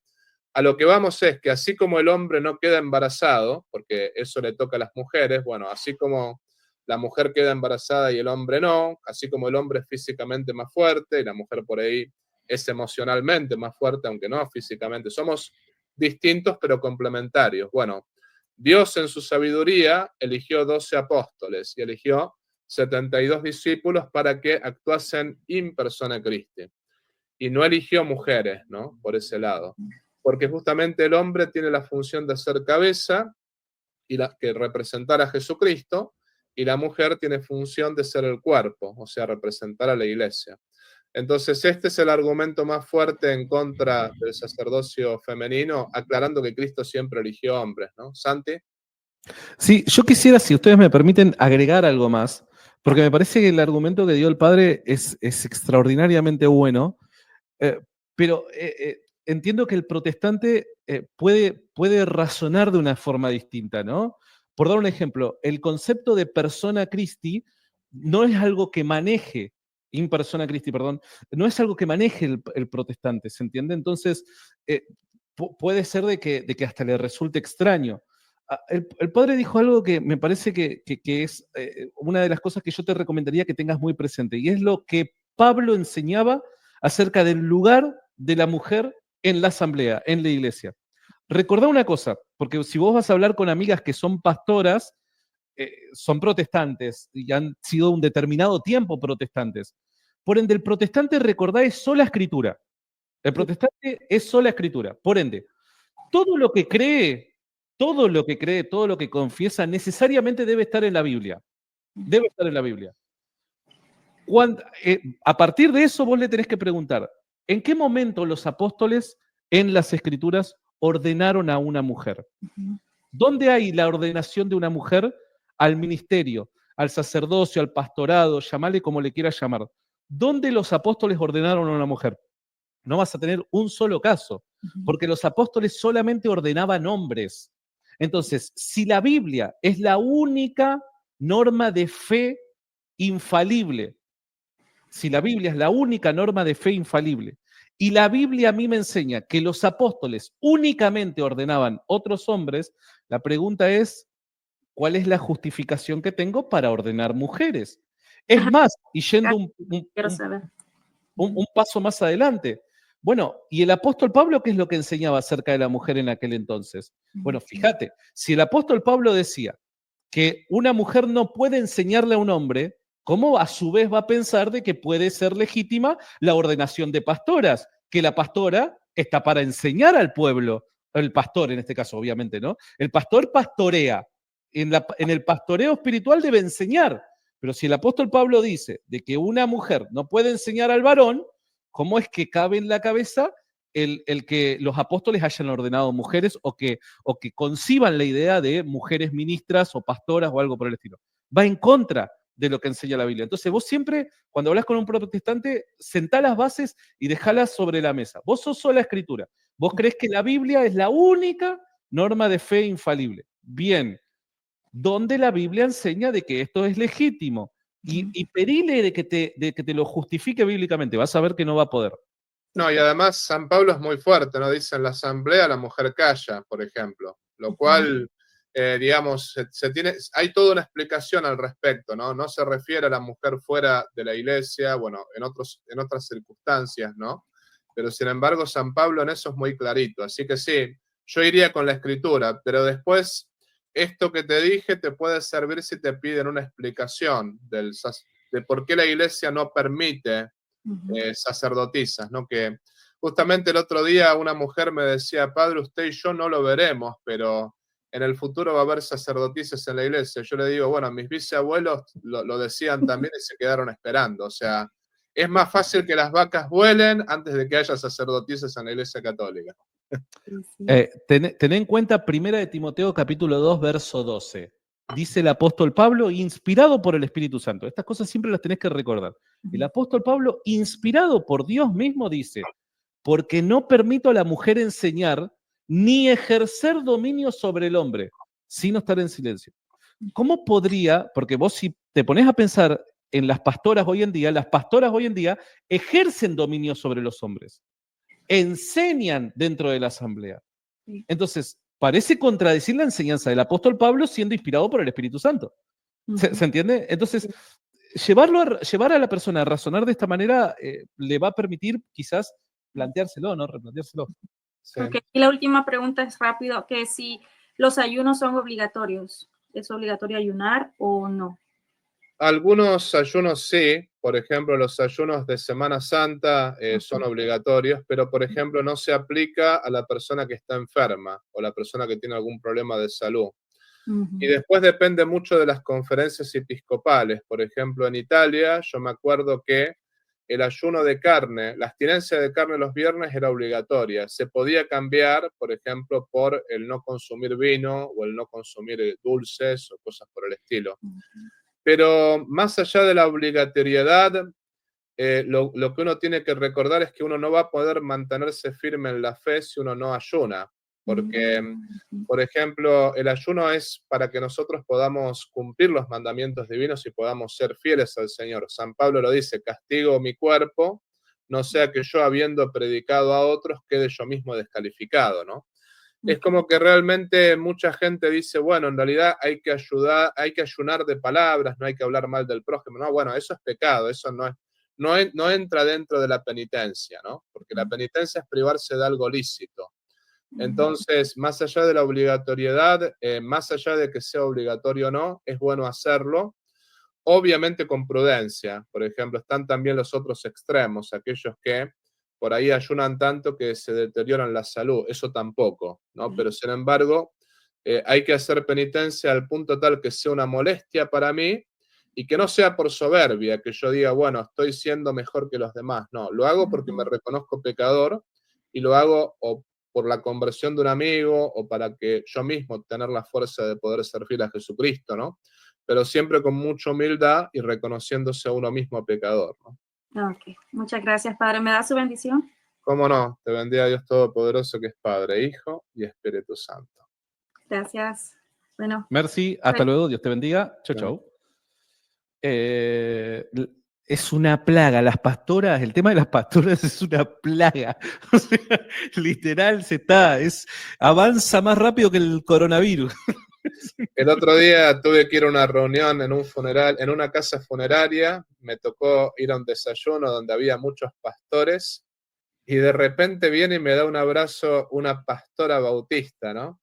Y yo obviamente que la saludé, pero por dentro decía, ¿qué es esto? Tenemos al señor Gustavo. ¿Cómo estás, Gustavo? Dios te bendiga, Titán. Habilitate el mic. Apretá ahí el micrófono para... Ahí está.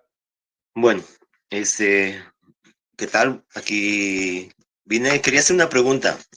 Era respecto a es una pequeña definición de lo que es alma, cuerpo, alma y espíritu. Y como más o menos lo explica la Iglesia Católica, y después un poco referente a los ángeles, que era un poco, ¿no? Estas preguntas un poco para reír que me venía a la mente, y que era, si los ángeles son seres espirituales, ¿por qué tienen alas? Empiezo por esa última. No tienen alas los ángeles. Los ángeles no tienen ni cuerpo, ni tienen ni alas, ni tienen nada de eso. Los ángeles son espíritus puros. Simplemente lo de las alas es para representarlos, pero no tienen alas. No, no, no. Lo mismo que el Espíritu Santo no es una paloma, por ejemplo, que muchos dicen, bueno, el Espíritu Santo... El argumento de los ateos, que es súper ignorante este argumento, que dicen, ¿cómo una paloma puede embarazar? Eso es una estupidez, ¿no? O sea, justamente el Espíritu Santo no es una paloma, es el Espíritu, la tercera persona de la Santísima Trinidad, un Dios y tres personas.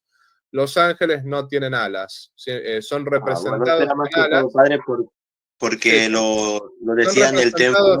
Termino la idea, son representados con alas porque justamente son enviados desde el cielo, por esa razón.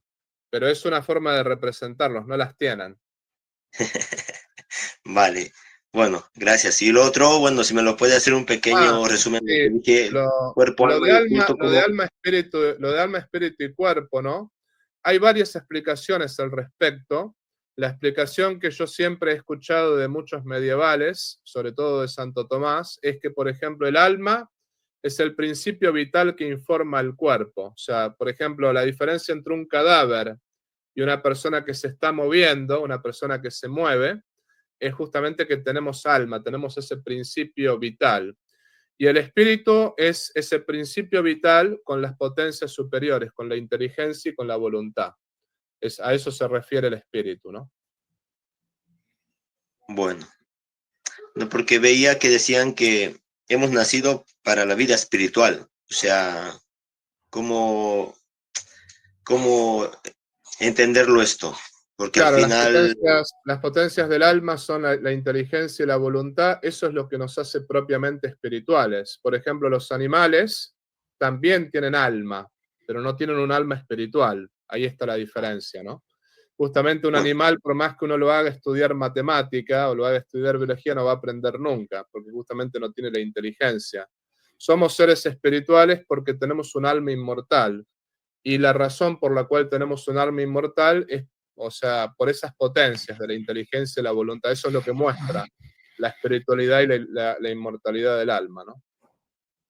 Bueno, padre, y le dejo porque deben haber más para preguntarle. Un abrazo y un saludo, Santi. Y Gustavo, Dios te bendiga, amigo. Dios te bendiga. Espero la bendición al final. Adiós. Chao, chao. Perdón, se me frizó un ratito y me fui. Me está funcionando un poquito mal el internet, entonces de repente me salgo, vuelvo a entrar. Pero bueno, nada, estoy acá. Estoy con dificultades, pero estamos acá. Nos quedan los últimos 30 minutitos, así que aprovechen a full que está el padre Tomás Veroch, alias el cura Bravucón. ¿Por qué el cura Bravucón? Bueno, después de que tuve el debate con quien lo tuve, que prefiero no mencionarlo, ¿no? Muchos entraban a mi canal y me decían el cura Bravucón. Pero me pusieron así, por ejemplo, a unos 4 pastores protestantes, amigos míos, ¿no? Me pusieron así, porque quedaron contentos con ese debate. Me dijeron, bueno, lo refutaste ese muchacho, qué sé yo. y me dijeron, pero la verdad que no fuiste tan bravucón como sueles ser en tus, porque yo en ese debate estaba más tranquilo, y me dijeron, no fuiste tan bravucón como normalmente eres en tus vivos, ¿no? Y después se metieron protestantes anticatólicos a llamarme el cura bravucón. Entonces yo, para burlarme un poquito de ellos, me puse el cura bravucón. Así. Señoras y señores, está el padre Tomás Veroch en el chat. Está constantemente, los moderadores están constantemente pasando el enlace al canal de YouTube del padre Tomás, que hace esta clase de dinámicas en su canal. Vos podés ir en los streams que lleva a cabo él, entrar, hacerle preguntas y demás, y él te recibe con toda la mejor onda. Así que nada, ya lo saben, vayan y suscríbanse, sigan el contenido del padre Tomás. Tenemos un poco más de 2.800 personas en vivo. Un abrazo enorme para todos los que están conectados. Recuerden que para hacerte entrar tenés que tener camarita encendida, ¿está bien? Así que por las dudas eso lo quiero aclarar. Vamos con el señor Alejo Saavedra. ¿Cómo estás, Alejito? Dios te bendiga, Titán. Hola, Santi, ¿qué tal? ¿Cómo estás? Buenos días, padre. ¿Cómo estás? Buenos días, Alejo. Creo que era la silla vacía esa, ¿no? Me parece. No era el anterior creo que fue el de la silla vacía. Anterior. Ah, ok. La anterior. Se escucha bien porque estoy con un micro bien pobre. Es como que golpea, hay algo que está golpeando, ¿viste? Ya, ¿se escucha mejor ahora? Ahí está 10 puntos. Ahora sí. Ya cerré el YouTube. Padre, tenía dos preguntas. Una sobre el tema de la Eucaristía, que quería saber si en la catequesis lo estaba explicando bien, y otra sobre el tema del matrimonio entre católico y ortodoxo. Un caso un poquito peculiar.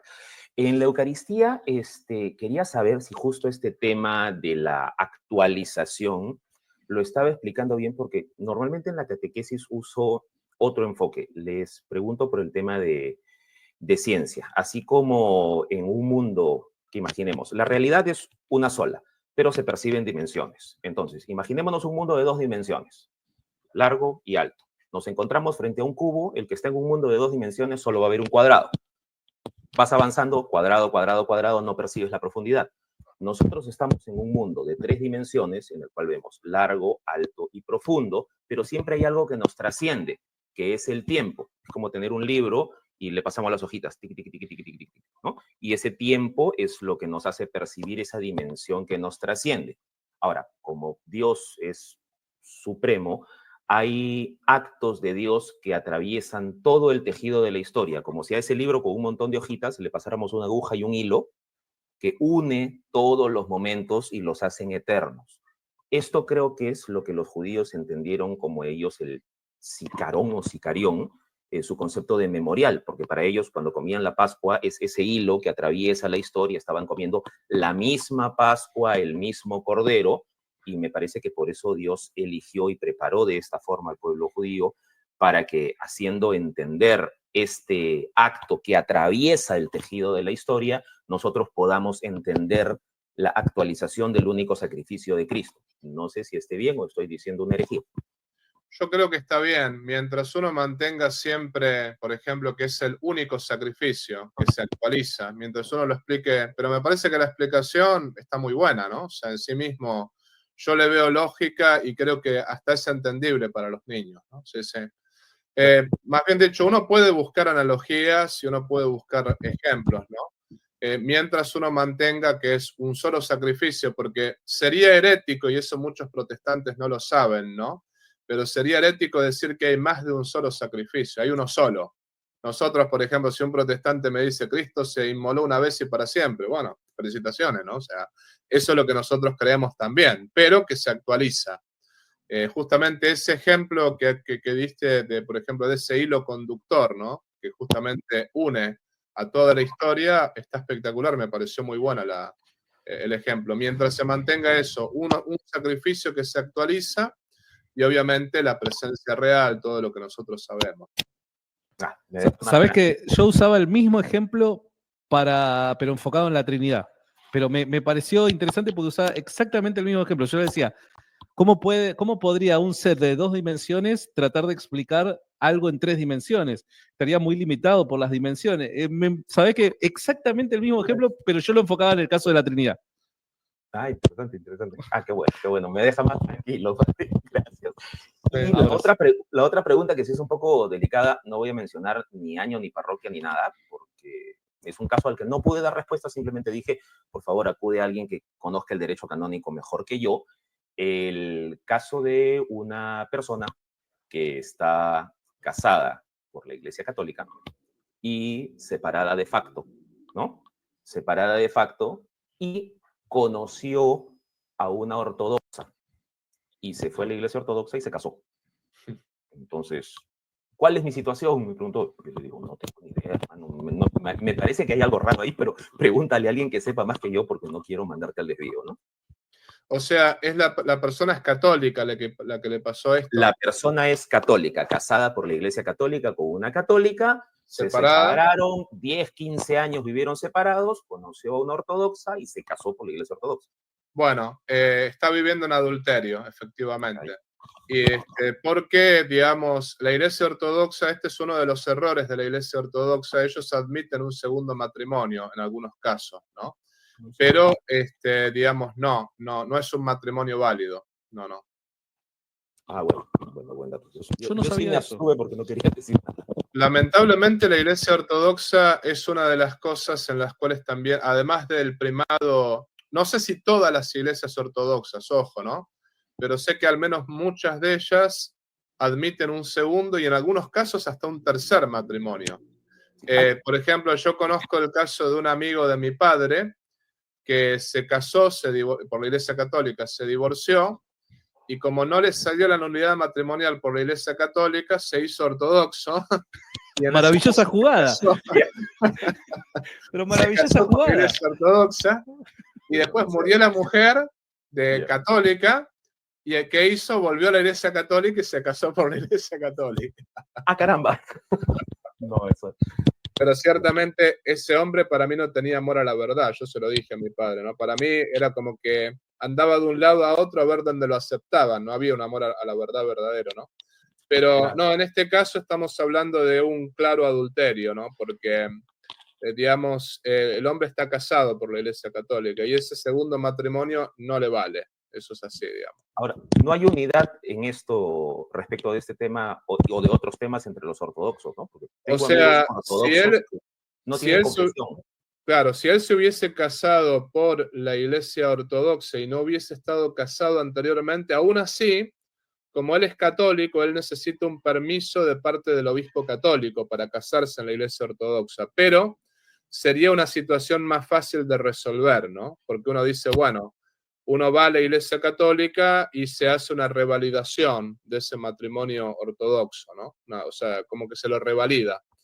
Acá lo que él va a necesitar es recurrir al tribunal católico y, por ejemplo, iniciar un proceso de nulidad matrimonial, que ahí depende de la Iglesia Católica, o sea, no depende de mí ni de ningún párroco, sino que la Iglesia tiene que determinar si el primer matrimonio fue válido o no lo fue. Si fue válido, bueno, él va a permanecer casado con su esposa hasta que uno de los dos muera, ¿no? Ahora, si la Iglesia encuentra un elemento de nulidad matrimonial, ahí se puede declarar nulo, que significa que nunca estuvo casado, y ahí él va a poder regularizar su situación. Pero yo en ese caso a esta persona le recomendaría que presente su caso al tribunal eclesiástico competente, ¿no? que es el de la diócesis donde él pertenece. Correcto. Bueno, Alejo, te mando un gran abrazo, Titán. Dios te bendiga. Bendiciones, Chao, chao. No sabía eso de los ortodoxos, les soy honesto, no lo sabía. Sí. Bueno, una de las razones por las cuales yo nunca me hice ortodoxo, porque lo consideré, te aclaro, Santi, ¿no? Alguna vez en mi vida lo consideré porque me planteé mucho el tema del primado de Pedro. Pero lo que pasa es que después me puse a leer a los santos padres y obviamente es innegable que realmente el sucesor de Pedro tiene primado sobre toda la Iglesia Universal, ¿no? Pero sin embargo, alguna vez me lo planteé y ante todo, lo que me hizo desistir de eso es todos los santos padres y todos los concilios que hablan de la primacía de la sede romana. Pero, por ejemplo, otra de las cosas que me hizo desistir fue este tema del segundo matrimonio y también el tema, por ejemplo, de que muchos de los ortodoxos no aceptan, por ejemplo, ni la existencia del purgatorio, ni la existencia a veces de la Inmaculada Concepción. Es como que, por ejemplo, ellos se quedaron anclados en el año Claro. 1054. Y después, bueno, hay otros aspectos que realmente nunca me convencieron de la Iglesia Ortodoxa. Por ejemplo, el argumento más fuerte para mí para quedarme en el catolicismo, aunque suene banal, pero es la iglesia más atacada. O sea, en los medios de comunicación no se ataca a los protestantes, no se ataca a los evangélicos, se ataca permanentemente a la Iglesia Católica. Entonces, leyendo los santos padres que hablan de la primacía de Pedro, ¿no? De la primacía de la sede de Roma, después viendo estas falencias en dogmas como el matrimonio, ¿no? Y después viendo otro tipo de falencias, yo dije, bueno, en realidad, o el cristianismo es católico o el cristianismo es falso. Y el cristianismo no es falso, por lo tanto es católico. Ese fue mi razón. Mire usted. No, la verdad que no. En un momento sabe que yo también me había planteado antes de la posibilidad de ser católico, el ser ortodoxo. Me parece que es el camino habitual, ¿no? De la gente, por lo general. Que, por ejemplo, los evangélicos a veces te ponen argumentos de los ortodoxos y yo siempre les respondo, bueno, eso yo lo discuto con los ortodoxos. En tu caso, tenemos que hablar de sola escritura para hablar de todo lo demás, ¿no? El pero los ortodoxos. Sí. Nos quedan 25 minutitos nada más, así que le voy a pedir a la gente que vaya a entrar, que vaya al grano, ¿está bien? Vamos a aprovechar lo más posible. No siga entrando gente porque ya no vamos a dar tiempo para atenderlo, ¿sí? Tenemos a la señora Lilian Armas. ¿Cómo estás, Lilian? Dios te bendiga. Sabes que no se te escucha. Y me parece que es porque no tenés micrófono, me parece. No te lee el micrófono, me parece.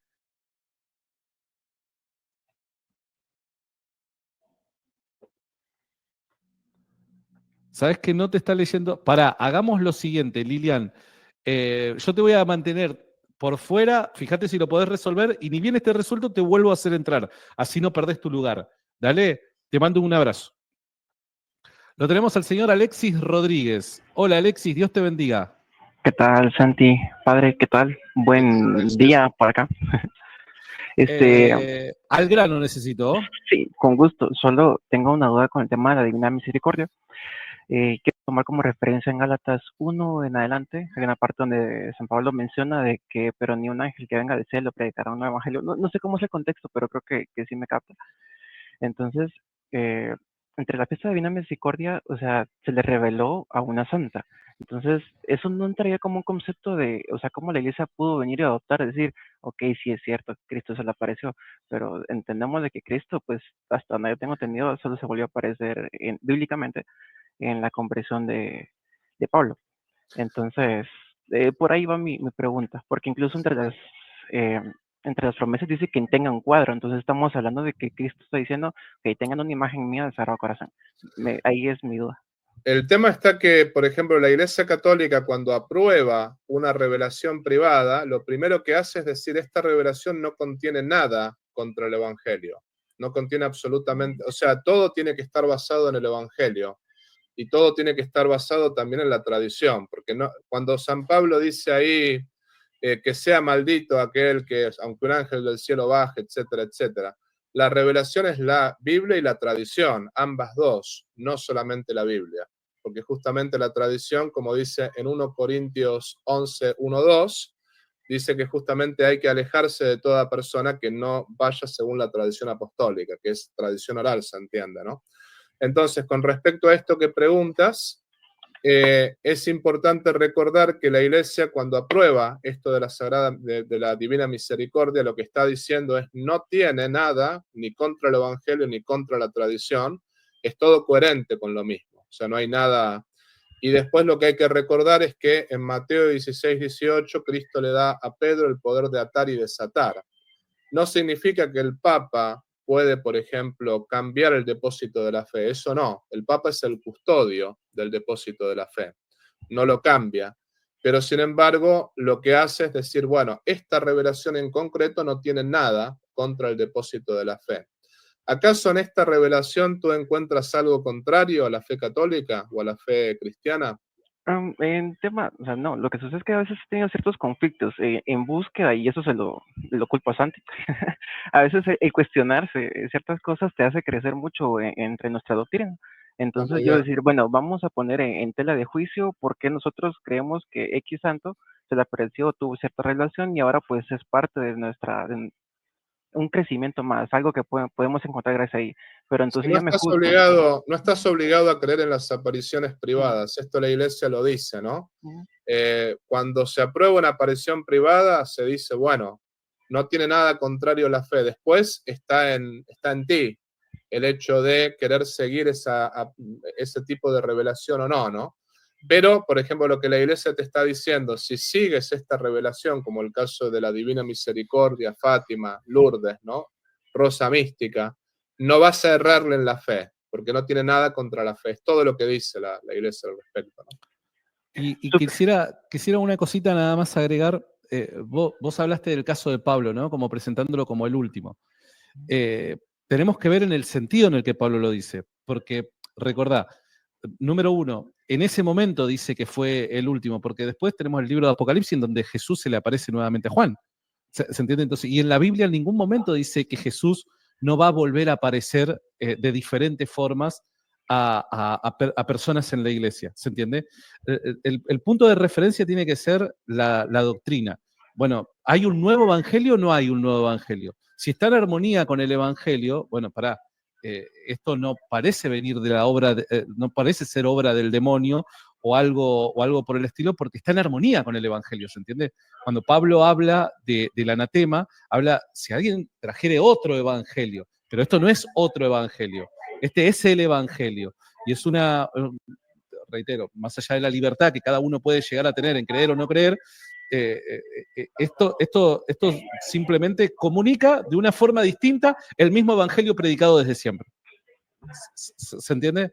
Entonces, la Biblia no dice en ningún momento que Jesús de diferentes formas no ha de manifestarse o hacerse presente a más personas. Eso no dice la Biblia. Entonces guarda con esa idea. Listo, súper. Gracias a los dos por su tiempo. Saludos desde WhatsApp. Un abrazo enorme, hermano. Ahí está. A ver si la tenemos. Lilian, ¿estás por ahí? No está. ¿Qué pasó, Todavía no Lilian? puede. Tranqui. Tenemos tiempo, si no sé, como vos lo manejas. Si no, salí, volví a entrar. Fíjate a ver si lo podés hacer. Si tiene una Mac, hay una, por ejemplo, hay una partecita donde uno puede mutearse y desmutearse. Fíjese si no apretó ese botón. O desde un celular, tratá de entrar desde un celular. También un celular, sí. Listo. Lo tenemos al señor Roberto Blandino. Muchachos, nos quedan un poquito más de 15 minutos, así que tenemos que ir al grano y disculpen, no entre más nadie porque no vamos a dar el tiempo. Roberto, ¿cómo estás? Dios te bendiga. Hola, bendiciones Santi, bendiciones Padre Tomás. Primero que eso, idólatra de Sayeso, Santi.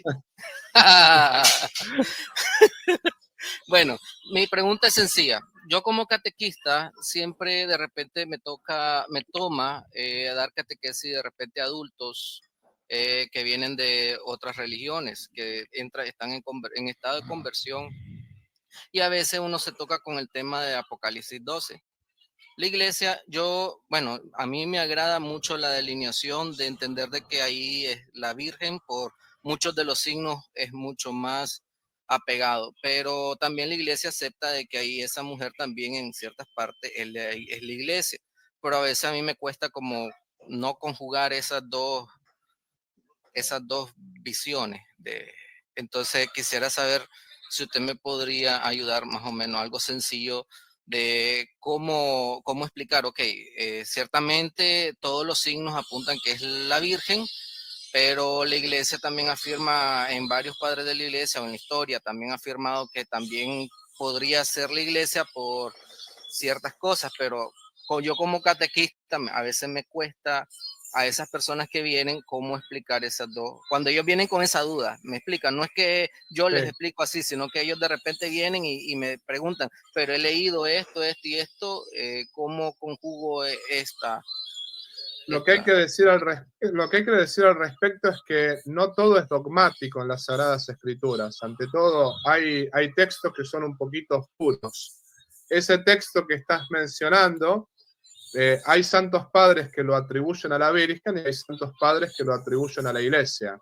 Entonces puede tener ambas interpretaciones. Lo que sí digamos que los dogmas de la Iglesia Católica, como por ejemplo los dogmas marianos, ¿no? De que la Virgen es aquella que, por ejemplo, que no tiene pecado original, que fue asunta al cielo, ¿no? Esos dogmas son verdaderos, lo mismo que es aquella que le pisó la cabeza al demonio, eso también es verdadero, ¿no? Porque justamente fue aquella que, aunque no es superior a Jesucristo, porque Cristo siendo Dios es superior, sin embargo fue ella quien llevó en su seno a Jesucristo, ¿no?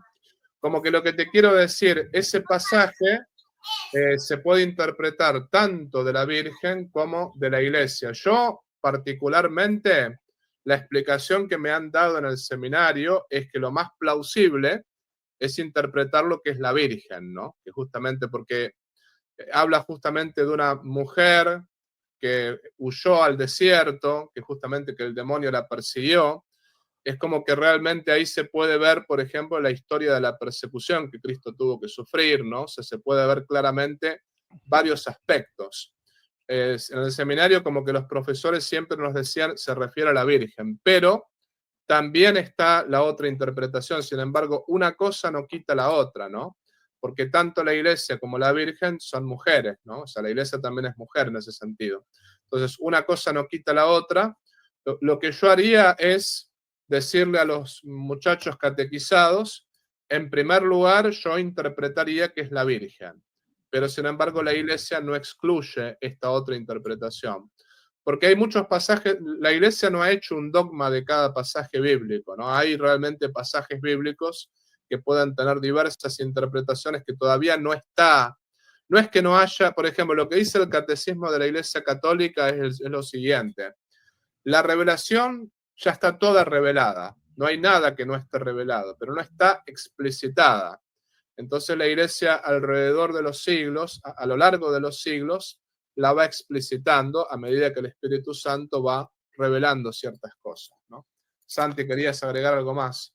Sí, también, y corríjame, padre, si estoy equivocado, también se podría tranquilamente sostener que ambas interpretaciones son legítimas, igualmente válidas, porque en términos históricos, recordad, en Apocalipsis capítulo 12 presenta personajes históricos.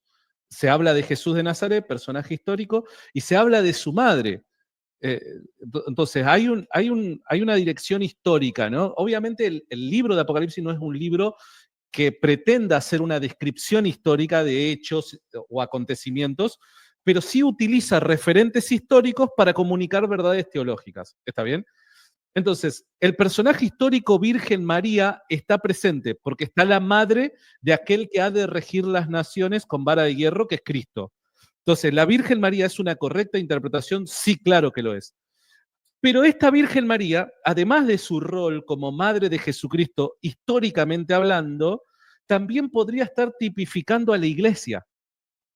¿Se entiende? En ella, en la Virgen María, se puede ver la Iglesia como la mujer. ¿Se entiende? El referente, la mujer.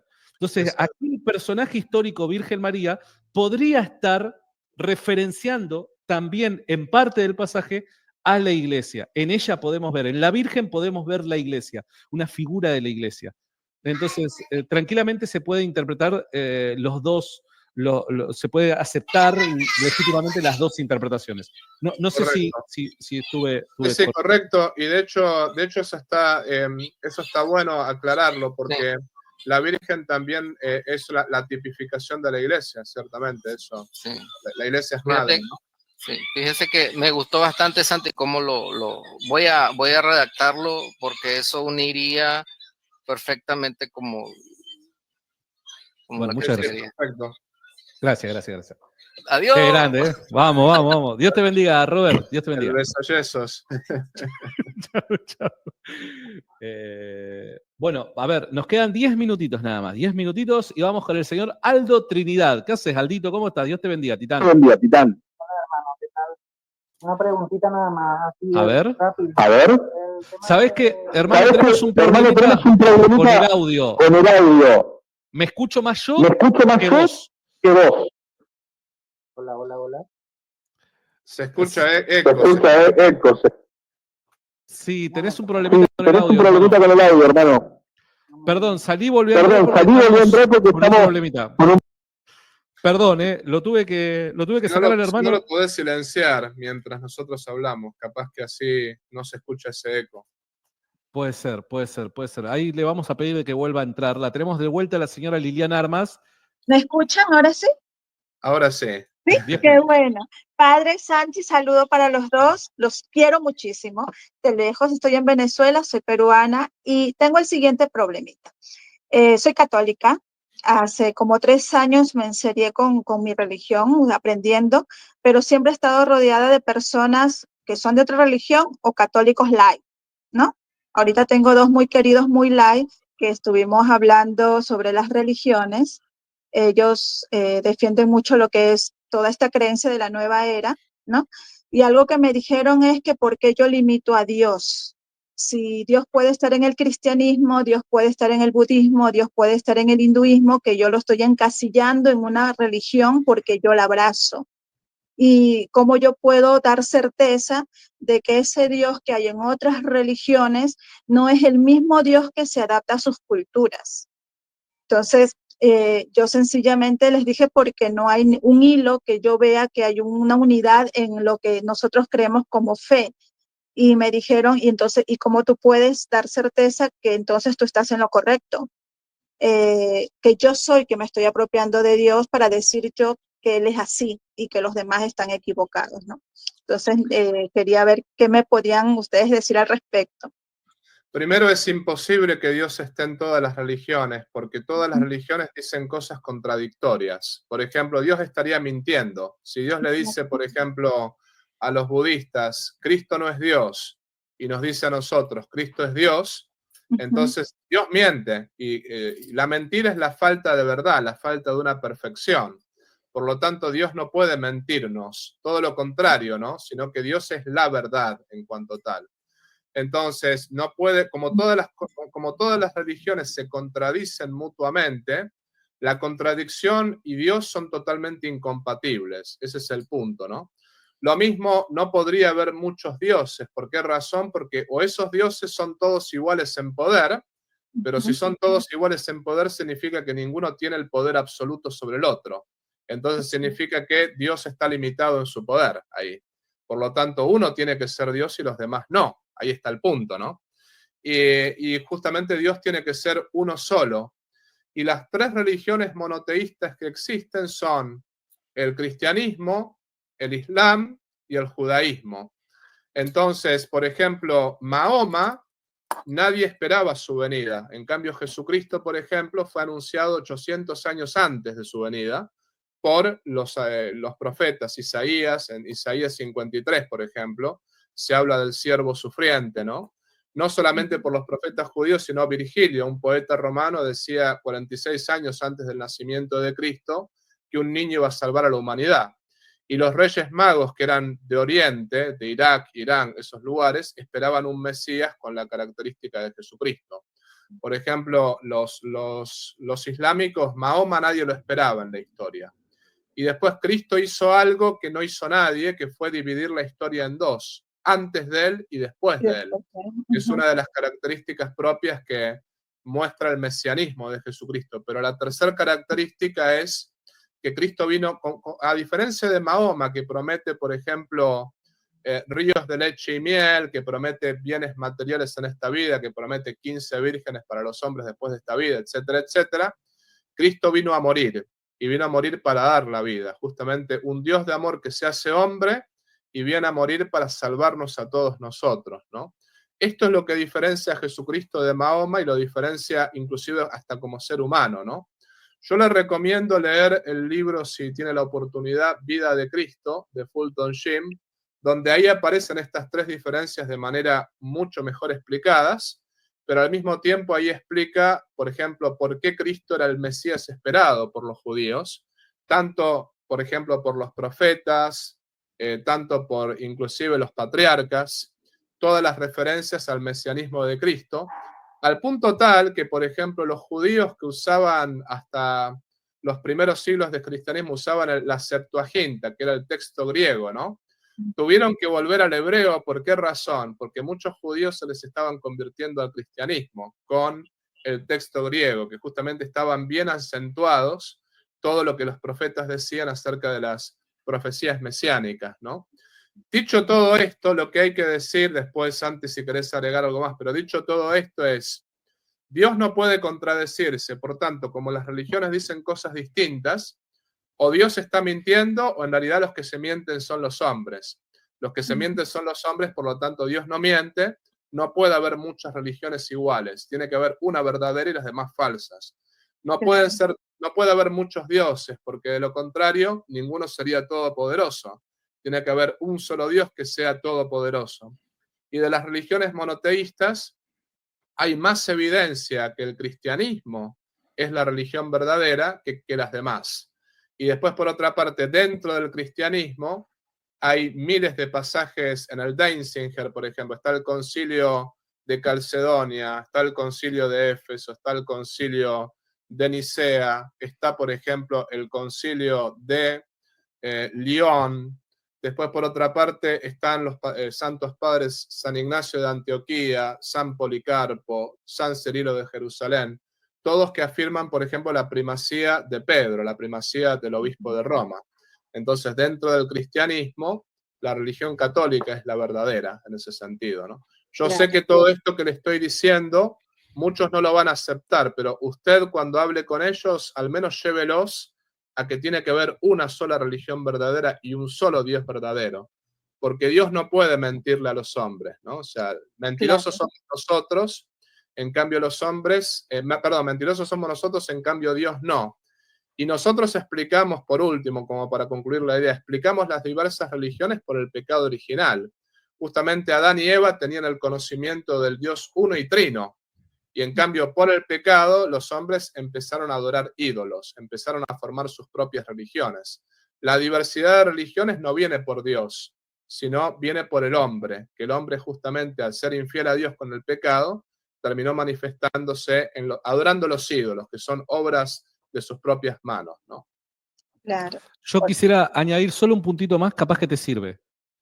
Jesús dijo, yo soy el camino, la verdad y la vida. Nadie llega al Padre si no es por mí. Exacto. Esa afirmación o es verdadera o es falsa. ¿Cómo sabemos, cómo comprobamos si es verdadera o falsa? Bueno, el único que nos puede dar garantía de esto y nos puede aclarar el panorama es el mismo Dios. Si Dios existe, Dios es veraz. Por ende, el testimonio de Dios es clave para justificar o no esta afirmación. ¿Dónde lo encontramos al testimonio? De Dios, por medio de los milagros. Si Jesús resucitó de entre los muertos, todas las afirmaciones hechas por Jesús tienen el sello de garantía del Creador de que son verdaderas. Por ende, la resurrección de Jesús es el milagro que legitima, valida a los ojos del mundo todo el ministerio público de Jesús, sus afirmaciones acerca de sí mismo, cuáles son sus doctrinas, sus hechos, hacia dónde apunta, todo es verdad. Entonces, el único que resucitó entre los muertos es Jesús de Nazaret. Nadie más se levantó de la tumba. Jesús de Nazaret es el único que se levantó de la tumba al tercer día. Entonces, ese milagro valida todo el testimonio de Jesús. Y Jesús dijo, nadie viene al Padre si no es por mí. Exacto. ¿Está bien? No te lleva Buda a Dios, no te lleva Mahoma a Dios. El único que te lleva a Dios es el que se levantó de los muertos. Yo lo único que les pude responder, porque admito que me falta mucho conocimiento, es algo que yo aplaudo de esas religiones, es que saben lo que es tener fe y son fieles a su fe. Ustedes no, ustedes son católicos y están abriendo su fe a muchas opciones y eso no es tener fe. Entonces, no me dijeron nada, pero bueno, fue un poquito lo que les pude decir. Tener fe es creer en algo con convicción. Y si me digo católica, cristiana, esa tiene que ser mi convicción. Y bueno, pero con lo que me dijeron tengo mucho y ya sé que tengo mucho que estudiar también. Muchas gracias, Santi, cuídate mucho. Que Abrazo. todo te va a Dios salir mediante. bien, todo te va a salir maravilloso, no te quita el sueño, que Dios está contigo. Gracias. Gracias, Muchas Padre. gracias. Muchas Chao, gracias. chao, Dios Muchas la gracias. bendiga. ¿Cuánta confusión están generando? Es que La hoy, New Age, ¿no? sí. Pero bueno. Pero, a ver, es la picazón de oír, ¿no? El problema, a ver, no habría oferta sin demanda, ¿no? Entonces, la picazón de oír es el problema. Exactamente. Si no hubiese picazón de oír, bueno, nos quedan uno más, ¿le parece uno más, padre? Sí, sí, tratemos de uno más, no hay problema. Uno más. La tenemos a la señorita Irlanda. Hola, ¿me escuchás? ¿Se escucha? ¿Se escucha Sí. fuerte y claro? A ver, sí. Dale nomás, Irlanda. Fuerte no, pero se escucha. Ah, ya. Ahora no. Ahora no se te escucha, Irlanda. Te perdimos, Irlanda. Te fuiste a Irlanda. No, mentira, una broma tonta. Ahora sí. Ahora A sí. ver, ahora sí, ahora sí. Bueno, cortito. Familia católica, estuve mucho tiempo alejada de la iglesia, viví un proceso como de evangelización, gracias a muchos youtubers y les agradezco el trabajo. Y ahora me encuentro en búsqueda como de una dirección espiritual. Vengo como 2 años después de eso, gracias a ti, tienes mucho que ver en eso. Pero no sé cómo encontrar un director espiritual o directora espiritual. Entonces, como si me puede decir qué características debería tener en cuenta, porque no quiero que sea lo que yo quiera, sino lo que el Señor quiera y lo que el Padre quiera para mí. Ah, ok. ¿En qué lugar del mundo estás, Irlanda? En Córdoba, Argentina. En Córdoba, Argentina. Bueno, yo ante todo lo que te diría por sobre todas las cosas es que el director espiritual que elijas tiene que ser un sacerdote católico. Ante todo, cuando digo sacerdote católico, hay curas que celebran la misa y que no tienen fe católica, lamentablemente, ¿no? Entonces, tiene que ser un sacerdote, por ejemplo, que admita que todas las religiones son falsas, que la Iglesia Católica es la única verdadera. Tiene que ser un sacerdote al mismo tiempo que sea humilde, aunque todos somos un poco soberbios, ¿no? En primer lugar por quien habla, pero que mínimamente, por ejemplo, que busque la salvación de las almas y que busque la gloria de Dios, ¿no? O sea, que no se busque a sí mismo, sino que busque la salvación de las almas y busque la gloria de Dios. Y más allá de que realmente sea inteligente o no, la inteligencia no es lo más importante, aunque cuenta, pero lo más importante es la caridad. Que sea un sacerdote que tenga caridad, ¿no? Que realmente sea una persona que busque la santidad de vida. Por ejemplo, yo excluiría sacerdotes que aprueben el yoga, por ejemplo, cosas por el estilo, o excluiría sacerdotes, por ejemplo, que digan que todas las religiones son iguales, que nos salvamos todos, que no prediquen del infierno, que no prediquen de las postrimerías, ¿no? Yo excluiría ese tipo de padres, ¿no? Lo mismo, por ejemplo, padres que bendigan uniones homosexuales, yo no los tendría de directores espirituales, porque no se tiene que bendecir la unión homosexual, aunque sabemos que el homosexual puede vivir en castidad, en fin, ¿no? Estas son características que te pueden ayudar y tampoco te guíes por los sacerdotes que son simplemente ortodoxos, pero ortodoxos en el sentido doctrinal, pero tienen poca caridad. Ese es el asunto, ¿no? Porque, por ejemplo, yo me acuerdo de un acólito de la misa de San Pío V, un hombre que era acólito de la misa de San Pío V, muy devoto, siempre ponía la cara así toda piadosa y llegaba a la casa y le pegaba una paliza a la esposa, le pegaba una paliza a los hijos, ¿no? Entonces uno dice, ¿de qué te sirvió tanta misa tradicional si realmente después le pegas a tu esposa y no tienes caridad con tu familia? Entonces, no solamente el tradicionalismo es, porque ser tradicionalista no corresponde, ¿no? Ser tradicional sí, porque la tradición es parte de la revelación de la Iglesia. Entonces, ten también cuidado con aquel que es demasiado rígido en lo que no tiene que ser rígido. Hay que ser rígido con el error, o sea, contra el error tenemos que meter toda la rigidez. Con el pecado tenemos que ser rígidos, pero con el pecador arrepentido hay que ser misericordioso, ¿no? Ese es el asunto, porque Dios ama al pecador arrepentido, pero odia el pecado. Entonces, un poco estas son las características que yo buscaría.